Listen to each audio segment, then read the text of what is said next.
izy zany ampivelony folo amin'ny alàna ny babanao. Zany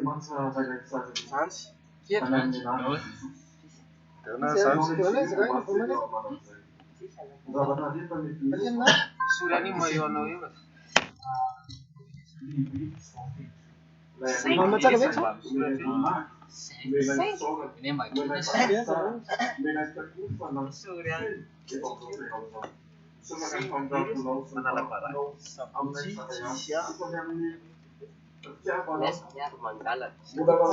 Saya pun namun kesini bahasa. Saya pun namun kesini bahasa. Bahasa, iska bahasa.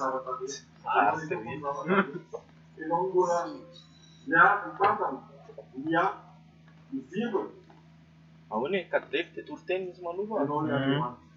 Saya teh kadref Saya mencong. Arteri fiat ya.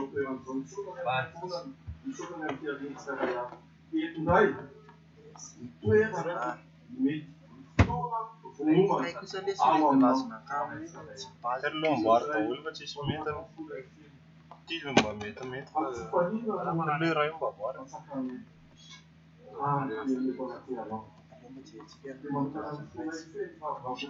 Presie. Reglio le kamu. Reglio. Reglio le kamu wah. Reglio na ansari atau mulai. Si aitan lana jauh mulai.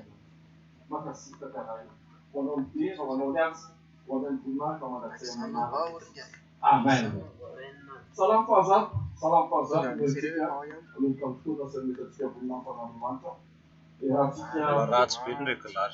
Mama, Jullie list. Datov serial de. tawagin ang sa ibabat sa salam mo, fazat mo. Adin bulos ka kami pagi. Amina ng Jesus. Meu pio ang zero basta rin. Matu ang zero pagi. Makanisi wanatia ng Filipino. Au kau patataru pa zero pa wanima. Is mamawatika azi. Diulong si siya. Miguel ang babae ang sopa. Ayaw magkiyasa ng federal. Soras, bakalazan ilagan. Pasara siyo. Wala sa pagkapun. At miasa ang parang kapag James din. Papasok ka naman ng lima. May kompatabunan. Ilagan mo ba Kami dia. Pagdating pasar na lima. Yung pagkapun. Ang yung jalan. Bulan sih. Sangat chess. Saya ingin bilang untuk anak.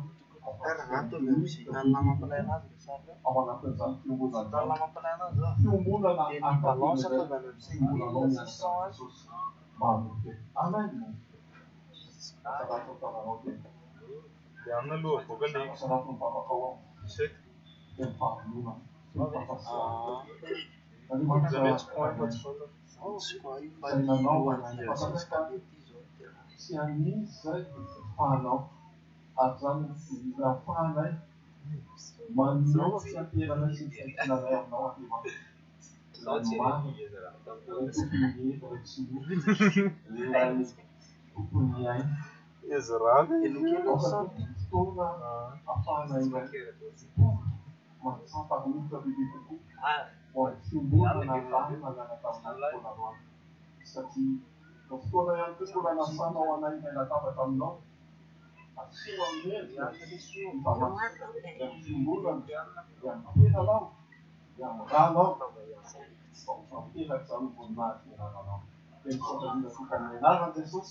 Amen. Consigliere come opinione di vostra. Sostiamo terima kasih karena Tuhan.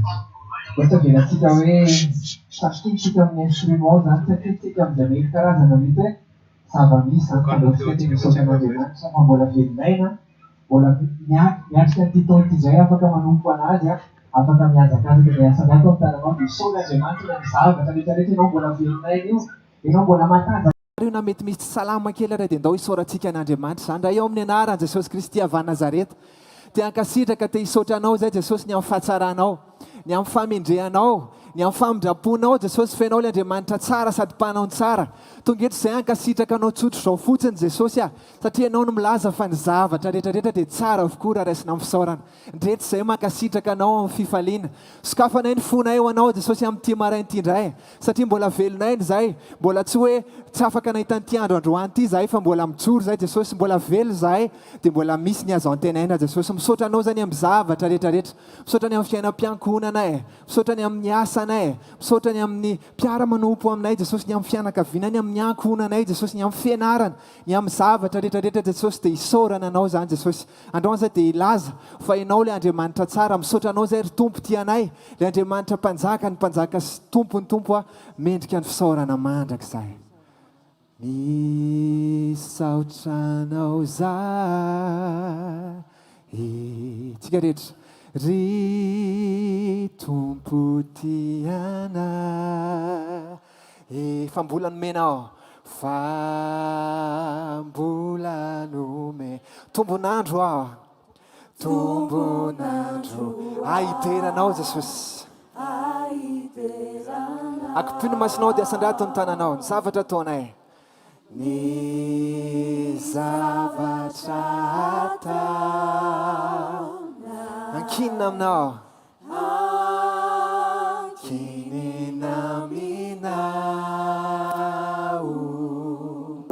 fa lehibe tokoa ny fitiavanao ny mpanompona.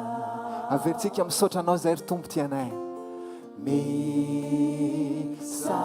anao zahay ry tompo tianay, ry tompo tianay fa lehibe ny fitiavanao anay Jesosy. Tombonandro zay mba hiterana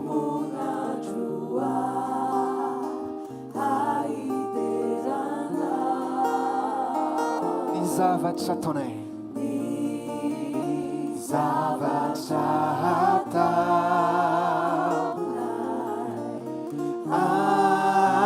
ankinina aminao fa lehibe tokoa ny fitiavanao ny mpano. Asandrato ny tananao dia lazao hoe ery lehibe ho anay ny vavaka aminao Jesosy. Halleluja. Ery lehibe tokoa ho anay ny mivavaka aminao, koampio ny olonao zay mangataka aminao ny fahasoavana. Ery lehibe ho anay Jesosy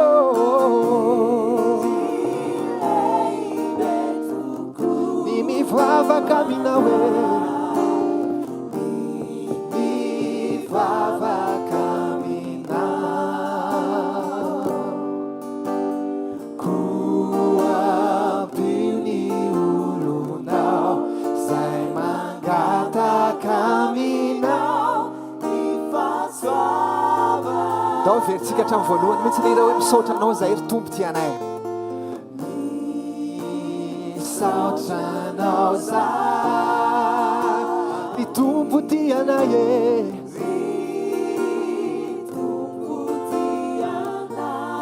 fa lehibe tokoa ny fitiavanao anay Jesosy.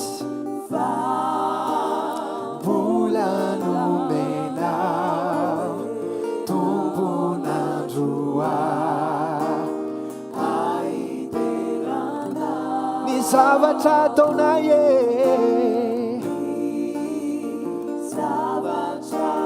zao fotoana izao dia ankinay aminao Jesosy. Ankinina aminao fa lehibe tokoa manao ny mpanompona. asandrato ny tananao dia lazao hery lehibe ho anay Jesosy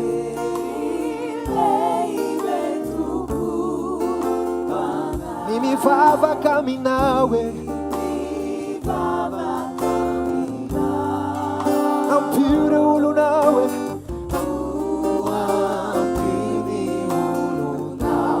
zay mangataka aminao hery lehibe ho anay hery lehibe tokoa ho anay mivavaka aminao ampio zay Jesosy ampio ny olonao mangataka aminao ny fahasoavana koa ampio ireo olona zay mangataka aminao ampio ny olonao zay mangataka aminao ny fahasoavana koa ampio ny olonao zay mangataka aminao ny fahasoavana ndray zay Jesosy amin'izao fotoana izao mitsory eo anatrehanao Jesosy ianao le Andriamanitra mandinika ny vosony fo hitanao ny any anatinay tsiraray avy ihany Jesosy androan'izay raha tonga eto Jesosy dia tsy hoe aneo ny tenanay tsy amin'ny antony ho anay manokana Jesosy fa tonga izay androany hitokana hitady anao Jesosy amin'ity fotoana ity indray androany tsy avelanay isy zavatra ny elingelina anay Jesosy fa androany izay dia tena hoe zasy ianao Jesosy ny androany indray amin'ity maraina ity androany atolotra tanteraka ho anao ny fonay ny fananay izay mahakasika anay manontolo Jesosy amin'ity androany maraina ity indray androany aoka ianao nanjaka tanteraka eo amin'ny fiainanay indray Jesosy fa mila anao tanteraka izay mahakasika anay sy momba anay manontolo manjaka feny atao amin'ity fotoana ity androany Jesosy ho anao ny voninahitra sy ny fankasitrahana mendrika ny fankasitrahana sy fiderana anao le tompony tompo mpanjaka ny mpanjaka mandrakizay Jesosy itokana hitady anao aho dia ho any amin'izay misy anao aho tsika rehetrarehetra asandratro ny tanako ho any aminao ikasika ny lambana hoe ho amin'ny fanatrehanao anamasina ny anaranao a Jesosy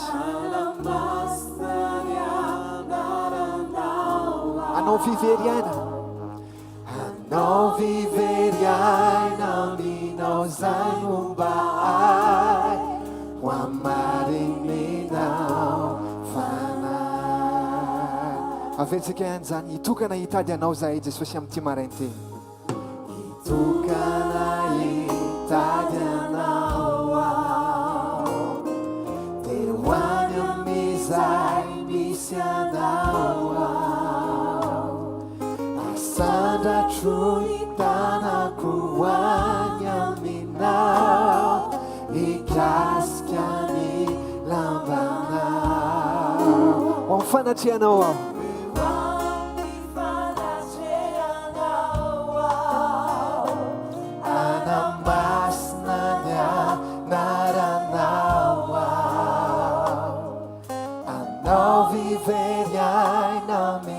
zay momba ay ho amarininao fanay averitsika farany any zany hitokana hitady anao zay Jesosy hitokana hitady anao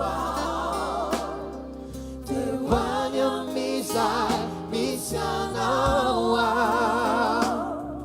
asandratro ny tanako ho any aminao ikasika ny lambana teo amin'ny fanatrehanao zay Jesosy teo amin'ny fanatrehanao anamasina ny anao viveriaina aminao zay Jesosy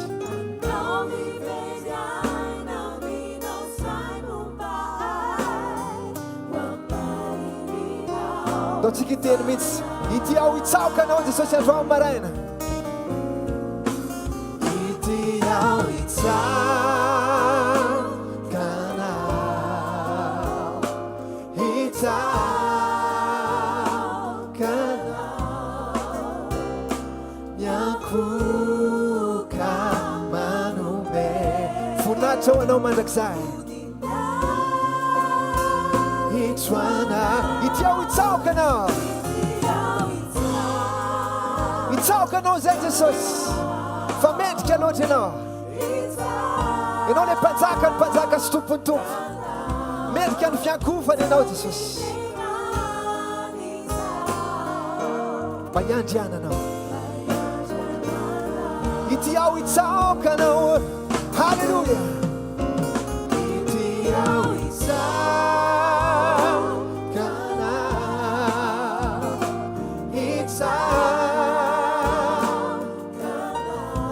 miankoaka mame voninahitra anao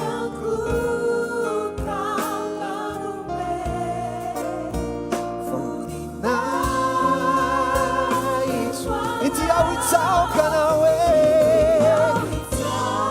hitsaoka anao hitsaoka anao sao fiderany zaho maiandrianana avetsika amin'ny feo malefaky ity aho hitsaoka anao atsao Andriamanitra amin'izao fotoana izao raha misy rona telo mivory amin'ny anarany dia eo afovoany izy eto Jesosy amin'izao fotoana izao miankohaka aminao zay Jesosy voninahitra anao ity aho hitsaoka anao hitsaoka anao sao fiderany zaho maiandrianana ianao le mpanjaka be voninahitra Jesosy ianao le mitoetra eo amin'ny seza fiandrianana mandrakizay ianao le alpha sy omega ianao le mahay manao ny zavatra rehetrarehetra Jesosy androany zay dia mbola mangataka trano zay ny herinao ny fananao masina satria ninona mety zavatra mitrango eo amin'ny fiainanay Jesosy dia tsapanay fa tsisy dikany reny raha vao tsy eo ianao Jesosy ny herinao no herinay Jesosy raha tafasaraka aminao zay dia tsy mahay manao na inona fa raha tafiaraka aminao kosa an'izay tafiombona aminao kosa an'izay Jesosy dia mahay manao ny zavatra rehetrarehetra zay amin'ny alalan'le pampahery anay halleluja androany zay dia laza fa ny herinao tompo dia herinay koa zany Jesosy ny herinao tompo no heriko ianao mbola mampijoro ahy raha ny hery ato anaty mety ho reraka fa ianao mbola famonjenao ahy tsika rehetra ny herinao ataovy amin'ny fifaleny zany ianao mbola mampijoro raha ny hery atao anariko Jesosy dia reraka foana fa ianao mbola mampijoro ahy fa ianao mbola tompo ianao masanato ny tananao tompo ianao no heriko ny tananao manoanay hazavela ialamina tompo feo aminao ianao no heriko Jesosy tompo ianao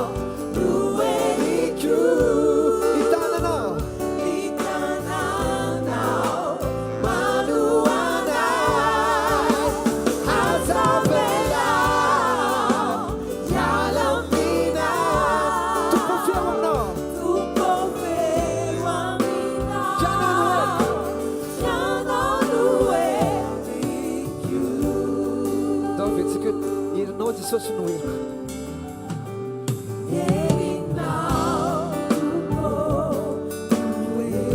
Ianao mampijoro ahy.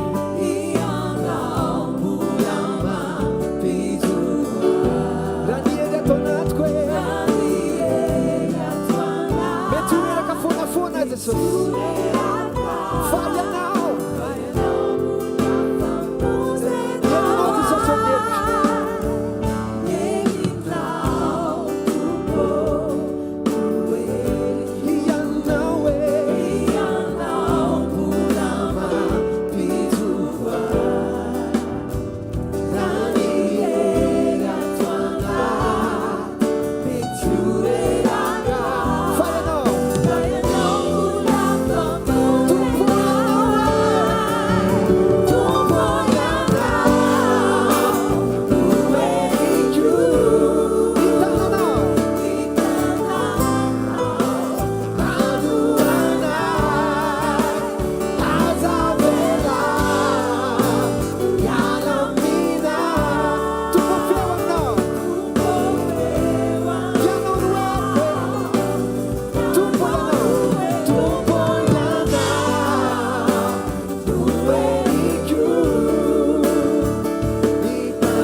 Moramora ve tsika ny atorana milaza hoe tompo ianao no heriko. Sandraton'ny feonao amin'izao fotoana izao.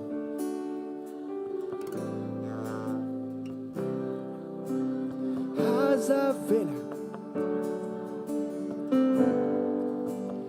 ialamina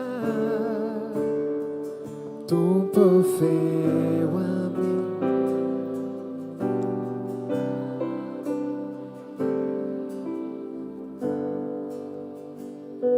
Jesosy misaotra ny amin'ny fananao masina izay eo aminay mandrakariva sady atao anatinay mankasitraka anao zay Jesosy ny amin'ny fahafenoana. Androany izay raha andray ny teninao dia vavaka anankiray ny tiany asandratra Jesosy hoe amorony fo madio izay Andriamanitra. Ianao milaza fa sambatra izay madio am-po fa izy nahita an'Andriamanitra. Inona mety fanelingelena na ny anatinay ihany, mety fahasosorana, mety alahelo, mety fanahina, mety tahotra. Mangendy zany amin'izao fotoana izao Jesosy. Androany izay dia safidy Jesosy mangataka aminao izay androany. Amorony fo madio izay. Fo tena mihorom-paka ao aminao Jesosy. Fantatray fa hainao ataony manome an'izany androany. Omenao fo vaovao izay ka ho fono fa tsy ho fo vatontsony atao anatiny. Ndao iany ilaza an'izany io zany tsika hoe amorony fo madio Andriamanitra. Amorony fo madio ao Andriamanitra. Fo iray mihorom-paka ao aminao. Fo iray mihorom-paka mafiao amina. Saina afaka halala. Saina afaka halala fa tsy ny lala mikiodana no anatsarana lay paradisaso. Batolory saina tsara tompo masina. Batolory saina tsara tompo masino. Mba hisaintsainako le lalana makany aminao. Mba hisainako ny lala makany amina. Saina afaka lala fa tsy ny lala mikiodana no anatsarana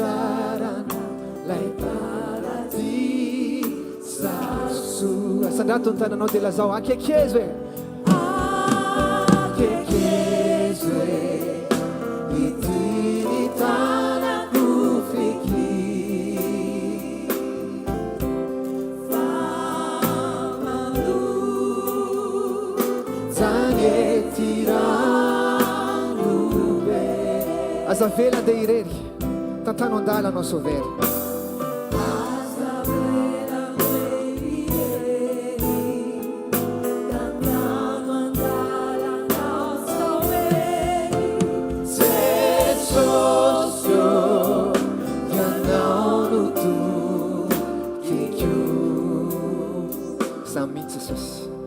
androan'izay Jesosy tena mangataka an'izany aoka Jesosy tsy andeha amin'ny fahazarana izay amin'ny fanomponanao Jesosy aoka avaozana ny anatin'ny amanontolo any Jesosy avaozanao ny fananay avaozanao ny fonay izay mahakasika ny amanontolo androany mangetahita feno anao zay Jesosy misandraty ianao mandrak'izay halleloja lay fanahy maolona nomenao aiko Jesosy lay fanahy maolona nomenao azoko ambara fa raha to tsy arovanao azoko ambara fa raha to tsy arovanao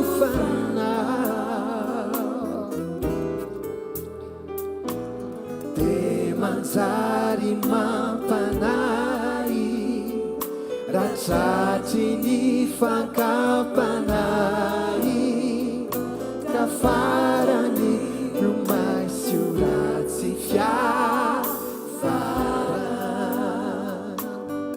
tongotro ny tanako izay mahakasika ny amanontolo Jesosy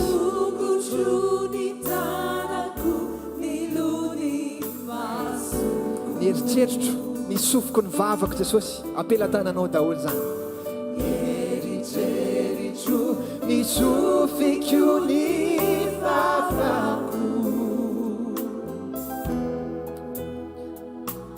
zany hoe raha totaly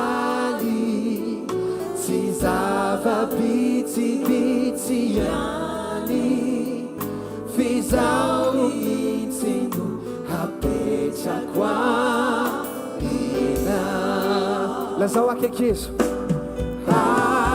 akeke ity ny tanako Jesosy ity ny tanako feky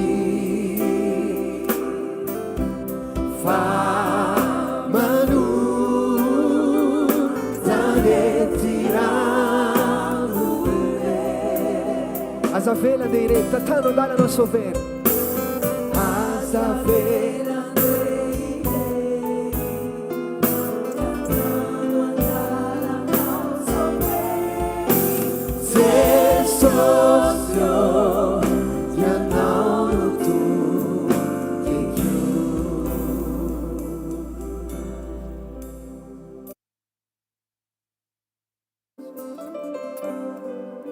manao fanatra sy fankasitrahana mandrakizay Jesosy loatsika iteatananao any Jesosy amin'izao fotoana izao ataovy mafy ny teakao andraisantsika ny mpanompon'Andriamanitra manaraka halleloja ataovy mafy ny teakao any Jesosy dia asainy ianao azo toerana hidirantsika ao anatin'ny fijoroana vavolombelona ho an'Andriamanitra rery ny voninahitra nijoroako vavolombelona dia fitondrana fiara mieritreritra zany hoe mahay mitondra fiara rehefa tena nandinika tena voninahitra Andriamanitra rery kay misy fotoana andeha ho any Mazoenga monjy rally dia lavidavitra ny lalana avy miasa ny hariva ny tonga dia mandeha mafy amin'ny lalana mahitsy be tapitapika eo misy ombo mivoaka avy any amin'ny sisiny tena tapiko zany ataoko hoe tsy haiko hoe eto angamba ny fiara dia tsy amin'nitsy bafilitsy le ombo ny tafavoaka tapika avy any dia tsy haiko hoe ahoana efa tsy tavajanona tsony le fiara fa mba eritreretonareo ny ombo sy ny alehibeany mivoaka ohatrao tonga dia tavaverina miverina any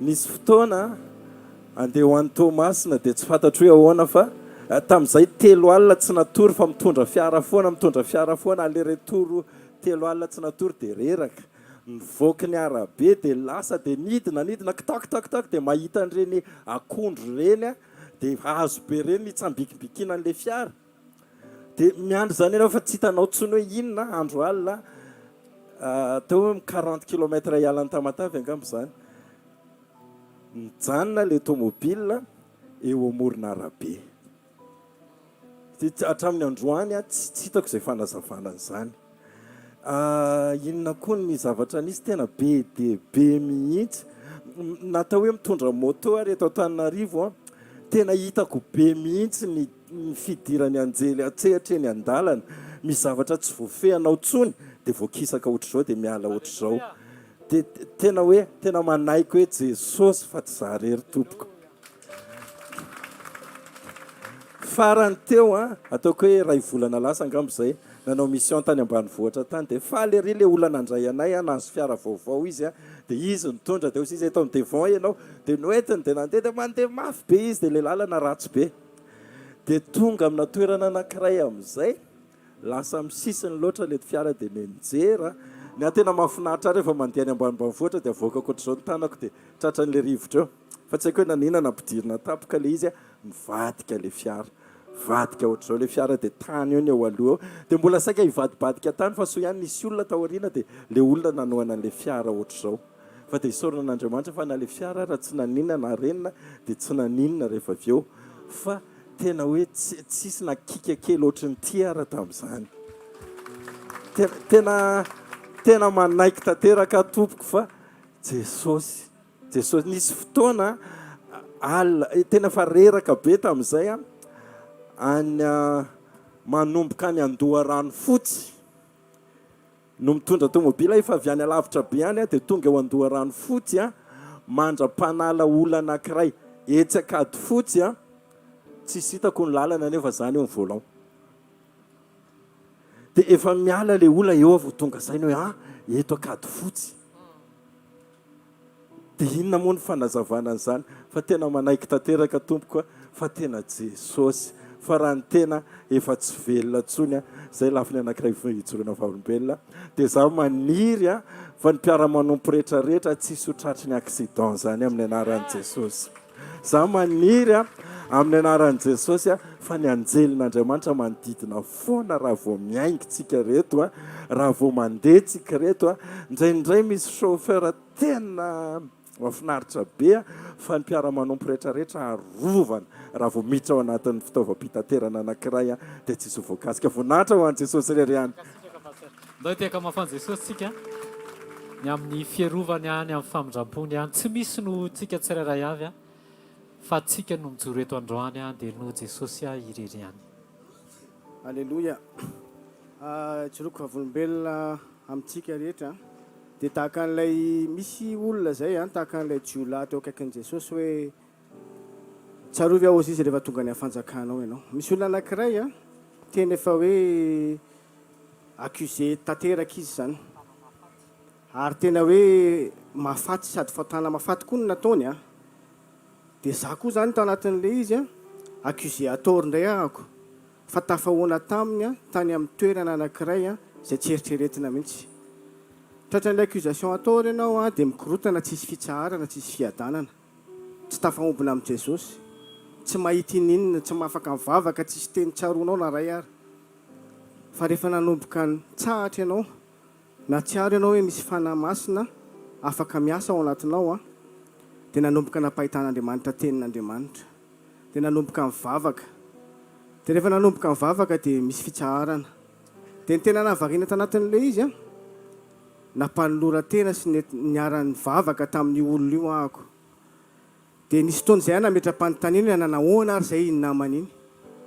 dia naheno valiny andro any tsy tanteraka ilay faniriana nataony sazy na mpiarana ny fanjakana anazy noho n'ilay fanolora-tenany sy fanekeny an'i Jesosy ho voninahitra Jesosy rery ihany fijoroana Vahaolam-piaianana hoe mila mijoro tsika naizanaiza misy atsika amin'ny mampanompon'Andriamanitra mila mahatsiaro tsika fitsaharana sy fiadanana ao amin'i Jesosy ninona situation atrehantsika tsy mora tsy mahafinaritra zany fa le fait tsika mahatsiaro an'i Jesosy ao anatin'ilay sarotra no mampisy vokatra tsara ara-panahy omeny Jesosy ao anatin'izay.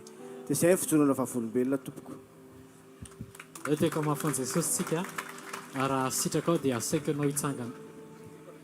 Témoignage anankiroa no voaraintsika teo. Ny voalohany dia hoe ny fierovan'Andriamanitra, famindrapon'Andriamanitra, ny anjelin'Andriamanitra miaro.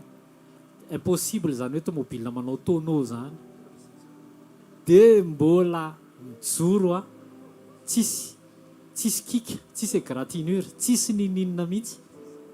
Ary faharoa teo misy témoignage anankitelo fa mipetraha vetivety aloha zafady. Misy anankiray miakatra ity. Ohatran'izay le fahasoavana amin'ity taona ity hamangy anao tsy lera Andriamanitra. Dia hafa mafy ao any Jesosy. Voninahitra ho an'i Jesosy rery ihany ny hijoroako vavolombelona. Amin'ny fait be dia be no tena no hijoroana vavolombelona fa ray roa fotsiny ngamba ny hijoroako vavolombelona. En fait resaka toe-po ilay izy. Voalohany indrindra ao amin'ny sehatra ny asa. Rehefa miara-miasa aman'olona ianao dia mazava ho azy fa tsy mitovy ny toe-po sy ny toe-tsaina tsirairay zany. Taoko hoe raha mitarika olona ianao dia ny olona hoentinao miara-miasa aminao tsy voatery anaraka n'ilay zavatra angatanao matetika fa misy indray mifanohitra amin'ny zavatra eritreretinao. Dia ny zavatra nisy fotoana misy fahadisoana ohatra tsy mifanaraka amin'ny eritreritro ilay zavatra ataon'ilay olona dia mahatsara sorena. Tsy haiko ny tenako moa indray ohatra somary hoe perfectionniste zay indray. Dia nandinika nisy fotoana tena nahitsy ny tompo tao anatin'ilay izy hoe tsy any amin'ilay zavatra le perfection tadiavin'ny olombelona le ty ivelany zany fa le toe-po nanao an'ilay izy takian'Andriamanitra. Zany hoe le excellence tadiavin'Andriamanitra zany le fon'le olona manatanteraka le asa amin'ny fony. Mety hoe voafetra ny compétence nanao an'ilay asa fa izy nanao an'ilay izy amin'ny fo. Dia matetika ianao mety sorena. Dia tao anaty fotoana anankiray tsaroako ny ten'Andriamanitra hoe ianareo izay miasa fahatsy mavesa-tsaina dia manatona ty aminy fa aza me fitsarana. Dia nisy fotoana tena fanginy fanamasina tao anaty fotoana anankiray satria nisy miverimberina foana le erreur. Dia tena ankasian'ny tompo hoe aiza le fitsarana. Tao anatin'ilay fitsarana izay mihitsy ilay tiako zaraina hoe inona ilay tiany tompo tenenao anatin'ilay fitsarana. En fait tena hoe misy résolution be dia be ao anatin'ilay fitsarana. Satria rehefa antsara nahita le taoriana namangin'ny fanamasina hoe izay ten'izay aiza ny sitrapon'Andriamanitra, aiza Jesosy. Dia teo tena hoe nampangina taty amiko dia nangataka tamin'i Jesosy amboary izany foko izany fa tsy araka sitraponao. Dia rehefa nangina dia nandeha miverina niodina mihitsy aloha niala teo amin'ilay ekipa dia lasa niodina aloha dia nangataka izay fitsarana izay. Dia avy eo miverina teo ao ambadika ilay fitsarana tenen'ny tompo kay misy vahaolana be dia be. Tena vahaolana be dia be. Za mihitsy zany ny tiany miditra ao anatin'ilay ekipa dia tsy jerena tsony le erreur fa manoro an'ilay zavatra rehetrarehetra mba ahafahan'ilay ekipa hijoro andeha araka l'ilay izy. Io zany na hiverimberina zany fa tsy maintsy mitoetra foana ohatr'izay. Tsy navelan'ny tompo hiblame olona hoe elahy izay le fanao zao tontolo zao. Izay misy koa le hoe ny fanao zao tontolo zao fitondrana ao anatin'ny tontolo ny araka asa dia le hoe raha vao manao erreur anao dia miala. Fa le zavatra ankasian'ny tompo anazy sehatra fotsiny io asa io. Fa tsy le asa no mamelona antsika, tsy le asa no hoeritreretintsika hoe izay no tena hoe ievaluentsika fa tsika tena mahavita zavatra. Fa le fotsika le fahatanteran'ny sitrapon'Andriamanitra ao anatin'ilay izy zany ny takian'Andriamanitra tao anatin'ilay izy. Dia hoe tena tsapako hoe le fon'i Jesosy hatramin'izay mihitsy zany hoe na dia tsy tanteraka atsika dia teo foana izy namindra fo antsika tamin'ny fitiavana. Dia izay zavatra izay zany tiako zaraina ao anatin'ilay izy hoe tsy toetrako ilay izy. Za tena nampianarina hoe mila zavatra araka ny tokony izy ny zavatra rehetra. Raha zavatra ty ivelany dia raha hoe mahavita zavatra dia hoe tena evalueny rehetra tena mety ny zavatra rehetra. Fa tsy any ilay izy fa le toe-ponana tanteraka ilay izy ny jeren'Andriamanitra. Any zany le excellence tadiavin'Andriamanitra. Rehefa mipetraka zany le excellence dia mivoaka ho azy koa le excellence aty ivelany. Dia izay zavatra izay zany tsapako hoe eo amin'ny fiainantsika tsirairay avy no miainga avy amin'ny tokantrano indrindrandrindra na aminao azy indraindray tsika indraindray mahatsara hoe tsy mety zany ataoko zany mila mifamela amin'ny tenanao ianao mila mifamela amin'ny ankonanao ianao à tout moment impito izy zany hoe tena marina tokony vonona foana ohatra ny Jesosy 4 arivo taona lasa efa vonona famindrapony donc tsy andro fotoana mihitsy tsika hoe amely fa amin'ny fotoana androany zany efa vonona tamin'ny maliny famindrapo androany dia ohatr'izay mihitsy zany le zavatra hitondran'ny tompo amin'izao tsika miteny zao hoe tsy afaka andeha ho aiza mihitsy zany raha hoe tena tsy mandeha araka sitrapon'Andriamanitra dia io moa fampiresahana amin'ny rahalahy hoe ohatra vantokolonjiny iza moa ty Davida raha ny ainginy da tsisy olona afaka hitombo zany ao anatin'ny hoe fiononona irery fa tsy maintsy ao anatina communauté ny toetrany anankiray manitsy anao manamboatra anao raha misy manavotoina anao dia ianao no mila amboarina amin'izay dia izay mihitsy le zavatra hoe raha ohatra hoe misy zavatra manavotoina anao dia hiala amin'le communauté ianao hoe tsy tiako irakoto fa tsy tiako ny toetrany fa nefa ntsika mihitsy mila amboarina ao anatin'le izy ny tena marina dia izay zavatra zany tsapako tamin'le hoe tsy afaka hamono ny Goliata mihitsy tsika raha tsy voatefy eo anatina communauté miala daholo le angle rehetrarehetra miala vatary anaty rano izy dia tao anatin'le kitapo kely zay vao nisongana zay vao namela ny Davy Goliata dia ohatr'izay misy zany tsika io raha hamono any Goliata ny tanjon'Andriamanitra zany hamono ny fanjakany aizantsika fa miainga avy amin'ny toe-panaraka an'Andriamanitra zay anefeny any amin'ny sehatra miatrahany antsika tsirairay avy any amin'ny asa zay zany zavatra tsapako hoe en fait mife amin'izay daholo efa volombelona rehetrarehetra satria be dia be le izy dia androana tery tena hoe inona Jesosy ny tiako hijoroana ao amin'ny zavatra rehetra dia izay mihitsy zany tena hoe tia ny tompo mifampizarana dia maka herantsika tsirairay avy fa tsy voatery ho mety ny manodidina antsika fa rehefa mijoro fotsiny tsika dia mety ho azy ny zavatra rehetra fa dia tahian' Jesosy ho an'i Jesosy ny voninahitra. Alleluia. Tena miala tsiny ohatra hoe mampitsanga amin'ny toetra olon-dehibe fa andao tsika hitsangana ihany no Jesosy. Amen.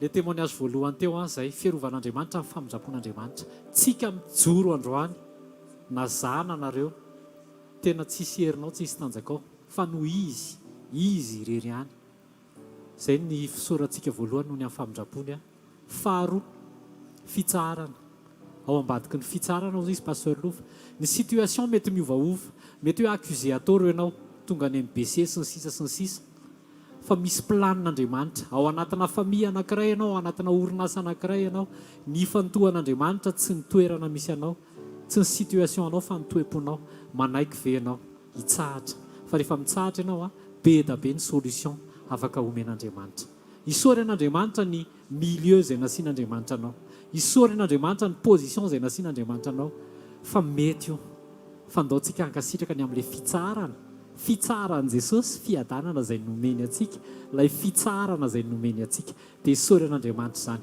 atombotsika amin'le vavaka voalohany isory isy asan-drato ny tananao fa ianao androany nisy fierovan'Andriamanitra nisy famindrapon'Andriamanitra tiakanao raha isotra tiakanao raha iresaka tiakanao raha hankasitraka an'Andriamanitra fa ianao androany dia noho ny famindrampony ianao androany dia noho ny fitiavany ianao androany dia noho isy fiarovana tao mety fantatrao le izy mety tsy fantatrao le izy fa ny azo antoka dia ny famindrampony irery ihany no vaovao isa-maraina ary izany tsy mahalandritrantsika tsirairay avy ahafahantsika mijoro ohatran'izao mety marary ianao mety misy zavatra tsy mety eo amin'ny vatanao fa io ianao hitako eo io ianao mbola afaka mijoro noho ny fitiavany noho ny famindrampony ray masina tsara indrindra amin'ny anaran'i Jesosy misaotra fa ny zavatra rehetrarehetra mety miova fa ianao no tsy miova omaly sy anio ary mandrakizay misaotra noho ny amin'ny fitiavanao misaotra noho ny amin'ny famindramponao misaotra noho ny amin'ny fierovanao misaotra Jesosy fa tsy hoe izay akory dia tena feno fatahorana anao zato isan-jato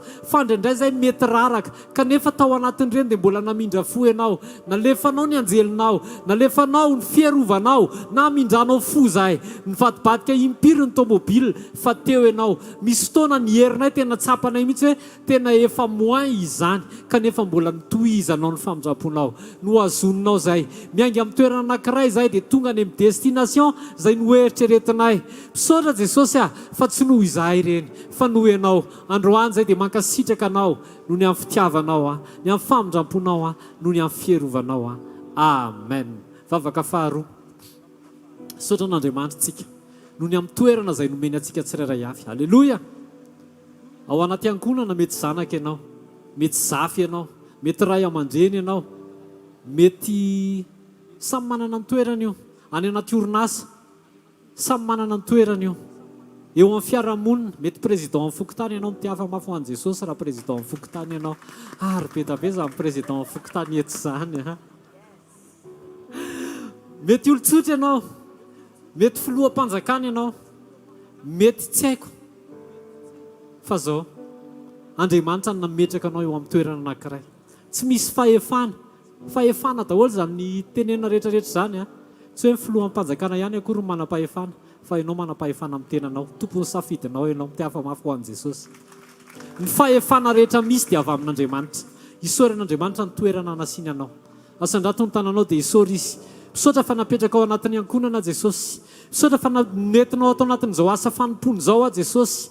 Misaotra Jesosy fa nentinao ato a Jesosy mba hijerenao ny toe-poko. Nentinao anatina orinasa Jesosy mba hijerenao ny toe-poko. Nentinao anatina fokontany a Jesosy mba hijerenao anatina toe-poko. Nentinao anatin'ny ankonana Jesosy tsy hoe mety ny rehetrarehetra fa hijerenao ny toe-poko.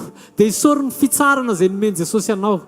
Misaotra ny amin'ny fitsarana, misaotra ny amin'ny fiadanana, fa natao hifankahita amin'izany izay, natao hiaina an'izany izay, ary natao hisitraka an'izany izay. Dia isaory ny toerana misy anao, isaory ny situation izay mety tsy hoe keny sainao androany fa hiteny aminao androany. Ankasitrao fotsiny Andriamanitra. Ankasitrao Andriamanitra satria izy dia mpandinika ny fo.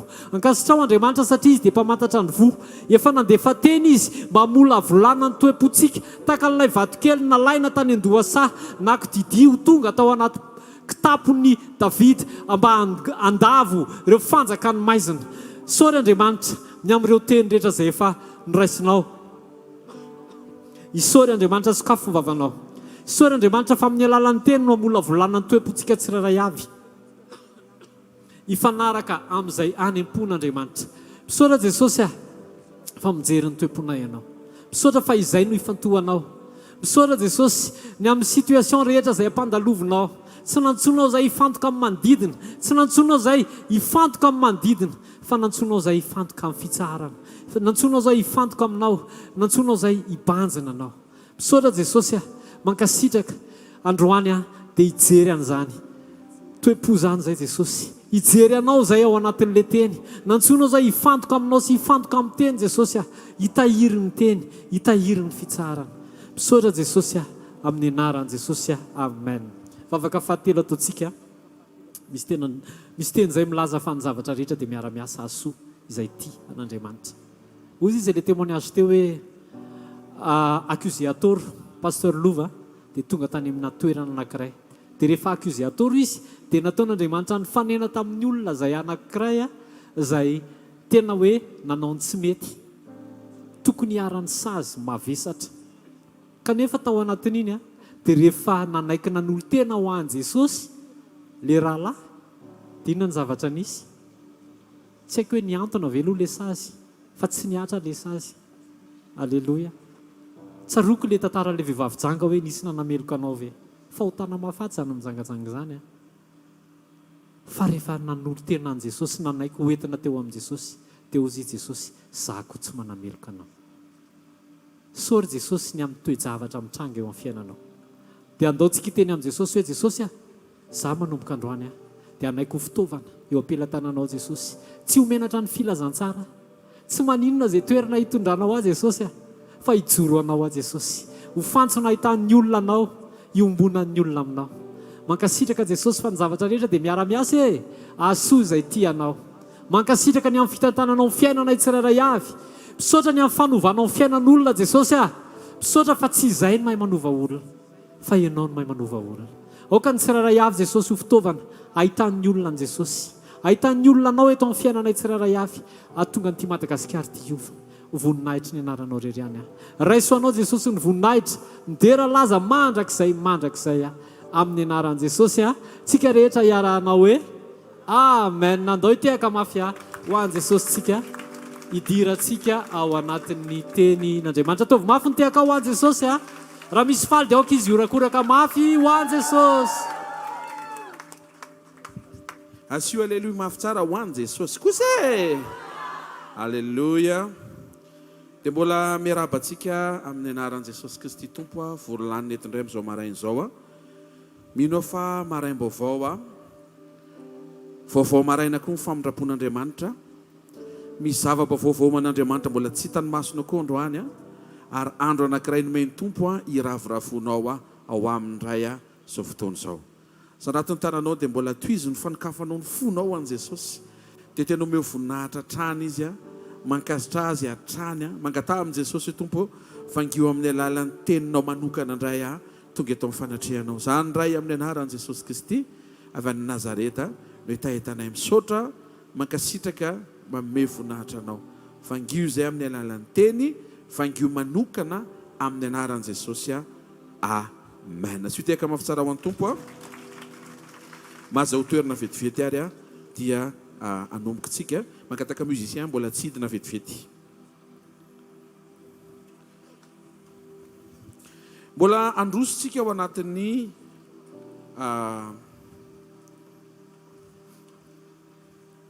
ao anatin'ny fotsika mangeta entan'Andriamanitra, amantatra ny ao am-pon'Andriamanitra sy izay tiany atao a sy tenenina.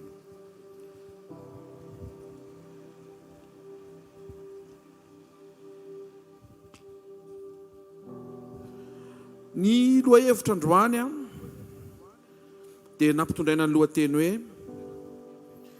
Vahaolam-piaianana avy amin'ny fiombonana miara miasa. Averiko a. Vahaolam-piaianana avy amin'ny fiombonana miara miasa.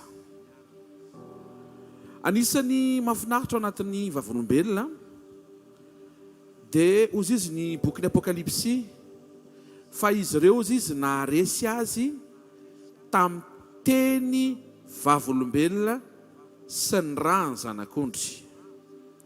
Mitondra fandresena ny vavolombelona. Manaitra ny vavolombelonao andresenao amin'ny manaraka ny vavolombelona ijoroan'ny olona tamin'izay fandreseny ny ainany. Ireny témoignage ireny zao mampatsiaro ny chauffeur rehetra izay manatrika eto fa nisy fotoana koa ianao a nisy tanan'Andriamanitra niazona fony ianao nitondra fiara na tonga anao tsiringana fa natonga anao a ahita tombonandro sy mbola iaina androany. Izany hoe ny vavolombelon'le prêt-à-pot mampatsiaro ny vavolombelonao mampandresy anao amin'ny dingana manaraka. Eo ny mahafinaritra be ny fisian'ny fiombonana na ny communion. Ireo nijoro vavolombelona dia nahatsapa ny fisian'Andriamanitra tamin'izay niainany.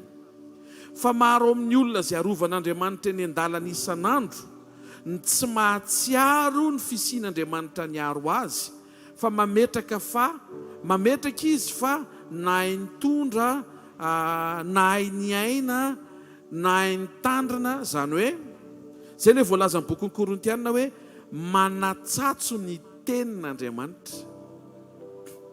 Le Andriamanitra miasa ho didy hita raha vao tsy ampy communion. Ny fiverenanao amin'ny communion dia ny fahafahanao mahita an'Andriamanitra amin'ny fotoana rehetra amin'izay rehetra mitranga eo amin'ny fiainanao. Amin'ny teny frantsay izy dia hoe diluer, miamatsatso. Izany hoe tsy concentré intsony ilay izy fa ny tapohanao zavatra hafa. Mihaino ve tsika e? Ohatrany hoe rehefa tonga sao Tananarivo dia ohatrany hoe indry tonga sao Tananarivo. Sy antsika efa nanamboatra ny pneu amin'ny fiara. Lasa pneu amin'ny fiara namboarina indray no antoky ny natongavana izay Tananarivo. Adinao fa nivavaka ianao, niaino vavaka anao Andriamanitra, niazona ny pneu anao Andriamanitra, niazona ny ainao Andriamanitra, niazona ny fiaranao Andriamanitra, nitany voyazonao ny Tompo, narovana ianao, adino izany raha vao tsy ao amin'ny fiombonana. Izay no mahatonga antsika mila miverina ao amin'ny fiombonana. Mila mitahiry ny fiainam-panahintsika ao amin'ny fiombonana. Fa ny zavatra mitranga rehetra eo amin'ny fiainantsika dia Andriamanitra miasa tsy hita maso. Ny fiombonana ny mampiaiky avy ao anatinao, ny fisian'Andriamanitra tsy hita maso miasa hatrany eo amin'ny fiainanao. Rehefa mitsimbatika ambony ambany ny fiara ka segondra sisa nouvelle dia mahavariana fa matsiaro ny tompo ny olona. Rehefa tsy maremarika an'izay matsiaro dolo tampoka dia Andriamanitra amin'iny.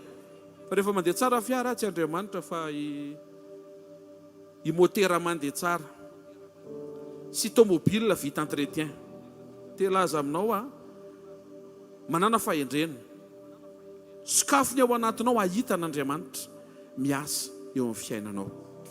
Misy taontsika mieritreritra hoe tsy narary ohatra dia hoe ka normal be zany satria zany mitandrina be amin'ny fahasalamana.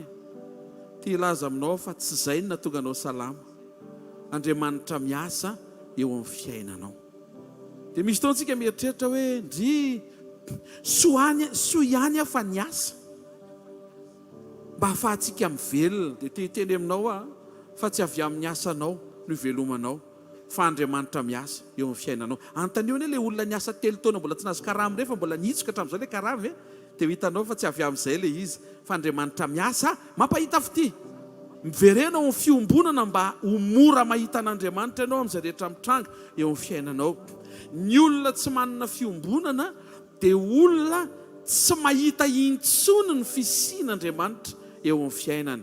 Ary izay fiaindohana tsy fahitana an'Andriamanitra izay dia efa maneho fahalavira. Melavitra an'Andriamanitra ilay olona, mety tafasaraka amin'Andriamanitra ilay olona, mety tsy mifankahita amin'Andriamanitra izay olona izay. Mino fa androany iaiky ny rehetra izay tonga eto indray amin'izao maraina izao fa Andriamanitra no miasa eo amin'ny fiainany ary ho marina aminao ny fitenitsika foana manao hoe fa ny fahasoavan'Andriamanitra no mahatoy izao asio tehaka mafy tsara ho an'i Jesosy. Vahaolam-piaianana avy amin'ny fiombonana miara-miasa. Rehefa avy miombona amin'Andriamanitra ianao dia omen'Andriamanitra vahaolam-piainana. Vahaolana izay nomeny azonao ampiasaina fa indrindraindrindra afaka miara-miasa. Dao ny omentsika exemple nareo hoe mangataka ny nataony hitendre mitendreny ese mba tendreo zany fanjarany se zao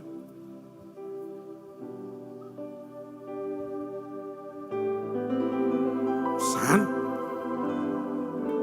asiteka mafy an'i Jesosy aloha mangataka ny Jonathan asio kely ane anse zao ezantanantsika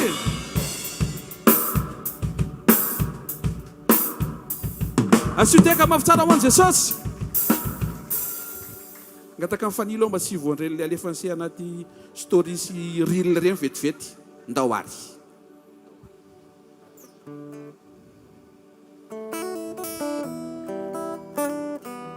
Ndre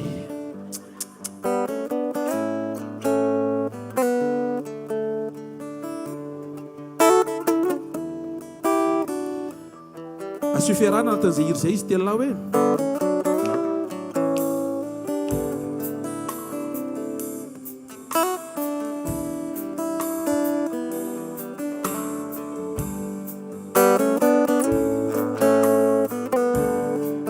mihaino tsara tsika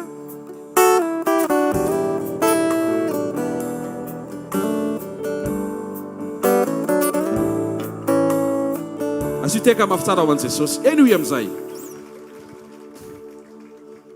ainareo ve ny mampandeha an'ireo instrument reo? Inona ny mampandeha an'ireo instrument de musique reo? Nampahela be ny fanomboantsika herinaratra avy aiza avy amin'ry zavatra ngeza be ry atao hoe groupe électrogène. Avy amin'itsy groupe électrogène itsy dia mandeha reto instrument de musique reto. Ao ny clavier, quel clavier? Un clavier, un batterie, un guitare. Fa afaka miara mitendry izy telo la. Afaka mipetraka amin'izay nareo. Avy ao amin'ny groupe misy instrument de musique anankitelo afaka miasa mitokana fa afaka miara-miasa maneho mélodie. Raha tsy misy groupe électrogène dia tsy misy herinaratra dia na hitendry ary zareo ataoko hoe akoatra ny mpitendry batterie kanefa na hitendry rery ary izy tsy epitany amintsika ny asarbidin'le feo satria tsisy mandeha ny fanamafisam-peo raha tsy misy ny groupe électrogène tak izany koa ny clavier tsy afaka horentsika ny feo raha tsy mandeha ny groupe. Misy vahaolana anankitelo nomen'Andriamanitra avy amin'ny fiombonana. Ny fiombonana dia le groupe électrogène mamoaka an'le herinaratra. Le vahaolana omeny dia le vahaolana voalohany gitara, vahaolana faharoa bateria, vahaolana fahatelo clavier. Afaka tendrena mitokana izy telo fa afaka miaraka tendrena. Zay le androany maraina. Misy karazana vahaolana teraka avy amin'ny fiombonana fa raha vao tapaka amin'ny fiombonana dia tsy azonao ampiasaina le vahaolana ary tsy tokony eritreritra ianao ampiasa an'le vahaolana ivelan'le fiombonana. Zao ary ninona irinao aza tadiavina ivelan'ny fiombonanao amin'Andriamanitra. Raha vitanao no mitahiry an'izay prinsipy izay dia tsy ho tratra ny fahavarim-barianana ianao, tsy ho tratra ny fiverenan-dalana ianao ary tsy ho tratra ny fangatsiahana sy ny fiemorana. Afaky ny hoterena ny vokatra na tsy misy Andriamanitra aza. Fa androany maraina atao velona no anatin'ny fonao avelao ny vokatra any fa le fiarahana amin'Andriamanitra ataovy mibahana be ao anatin'ny fonao. Tena kaikinao le miaraka amin'Andriamanitra hoe. Ny fiombonana amin'Andriamanitra ny fototra ary tokony ho avy amin'ny fiombonana no andraisantsika ny zavatra rehetra. Lasa fitaka azy fandrika ho an'ny ainao, ny âme sy ny fiainam-panahinao ny mitady sy manery vokatra na résultat ivelan'ny fiombonana na ny communion. Mariana, eny io tsara ty zavatra ty fa sao amita teny ianao. Ny fahazahoana zavatra anankiray dia azo terena. Tena kaikinao azo terena io zavatra mahaterenao io, teneno izy. Avereno, azo terena io zavatra mahaterenao io tsy any amin'ilay fahazahoanan'le izy ny tena olana fa any amin'ilay hiaraka amin'Andriamanitra ve ianao amin'ilay fomba n'Andriamanitra azahoanao an'ilay zavatra mety irianao sa hisisika ianao hitady sy hikatsaka an'ilay zavatra irianao coûte que coûte izy ny teny frantsay par tous les moyens amin'ny fomba rehetra. Rehefa hoe l'Andriamanitra aloha to dia ataoko tsisy Andriamanitra ty resaka ty amita teny ianao. Satria izay hisisianao tsy misy ny fiarahana amin'Andriamanitra dia ho azonao fa tsy misy Andriamanitra. Dia hozy izy Solomon nandramako ny zavatra rehetra, hitako ny zavatra rehetra, zay nijereny masoko dia azoko. Fa rehefa nandinika hozy izy zavapoana ny zavatra rehetra. Ainao no mahatonga le zavatra rehetra azo ny lasa zavapoana satria lasa tsy nisy fiainana le zavatra ny tereny tsy ny erany tamin'Andriamanitra. Ny fisian'ny fiainana no mahatonga anao tokony hisafidy hiantso an'Andriamanitra sy hiaraka amin'Andriamanitra amin'ny zavatra rehetra mety irianao sy andrasanao eo amin'ny fivahinananao kely vetivety eto ambonin'ny tany. Mihaino tsara ve tsika? Zao zany aza maika lesina voalohany amin'ity taona ity, aza maika miara amin'Andriamanitra, miara tsara amin'Andriamanitra, avelao ho amin'ny fotoana an'Andriamanitra no hatongavan'izay mety ho heverinao fa mba irianao. Fa aza misisika ivelany fiarahana amin'Andriamanitra fa amita teny ianao dia andatsaka ny ranomasinao le zavatra ny terenao iny na dia ho azonao azy. Mety isaina sy hevitra ianao fa afapo, fa ho fahafapo vetivety hitoy amina fampahoriana vokatry ny fahabangany ny fisian'Andriamanitra tsy eo aminao. Raha vao Andriamanitra ny banga eo dia tsisy dikany ny zavatra rehetra. Hitantsika anatin'izay ny zavatra rehetra mety ho eo fa raha vao tsy eo Andriamanitra dia atsapa fahabangana ny olona anankiray. Izay no mahatonga antsika tsy tokony hisaina, hitady, hikatsaka, ahazo zavatra mety ho irintsika fatratra ivelan'ny fiarahantsika amin'Andriamanitra. Tandremo fa lasa faniriana tanteraka tsy mampifandray anao amin'Andriamanitra iny zavatra niterenao iny. Ny tena sarobidy enao fa tsy le mahaterenao eo imason'Andriamanitra. Jereo ane hozy izy ny jaona toko 2:7 amin'ny anaran'i Jesosy Ankehitriny dia fantatray fa mahalala ny zavatra rehetra ianao ka tsy mitady olona ny tany ianao. Zany no inonay fa nivoaka avy tamin'Andriamanitra ianao. Jesosy dia Andriamanitra mahalala ny zavatra rehetra. Vao misento ianao dia fantany. Marina ve zany? Vao andeha hivavaka ianao dia fantany sady ny vavaka ho ataonao, na dia mbola tsy mipolotra avy eo am-bavanao ary na ny requête na ny fangatahana na ny zavatra ho teneninao sy angatahanao. Marina ve zany? Antaniana akaikinao, mino ve ianao hoe fa mbola tsy mivavaka ianao dia fantatr'Andriamanitra ilay izy.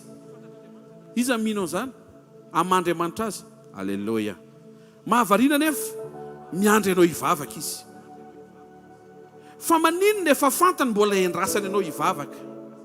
Misy te eno ve mivalina? Misy te eno mivalina? Tsotra be mivalina. Te hiresaka aminao izy. Asitehaka mafy tsara ho an'Andriamanitra. Hitanareo amin'izay, tsy eo nivoan'le hoe hitany sy fantany melody, afaka ataony melody, lasa tsy misy tsirony. Fa any amin'le ianao mba miresaka aminy, dia izy miaino anao, dia izy mba miresaka aminao koa, dia nareo mianaka lasa mifampiresaka, nareo mianaka lasa mifampitafatafa, lasa mitombo ny fotoana hifampiresahanao aminy. Zay ane le communion e.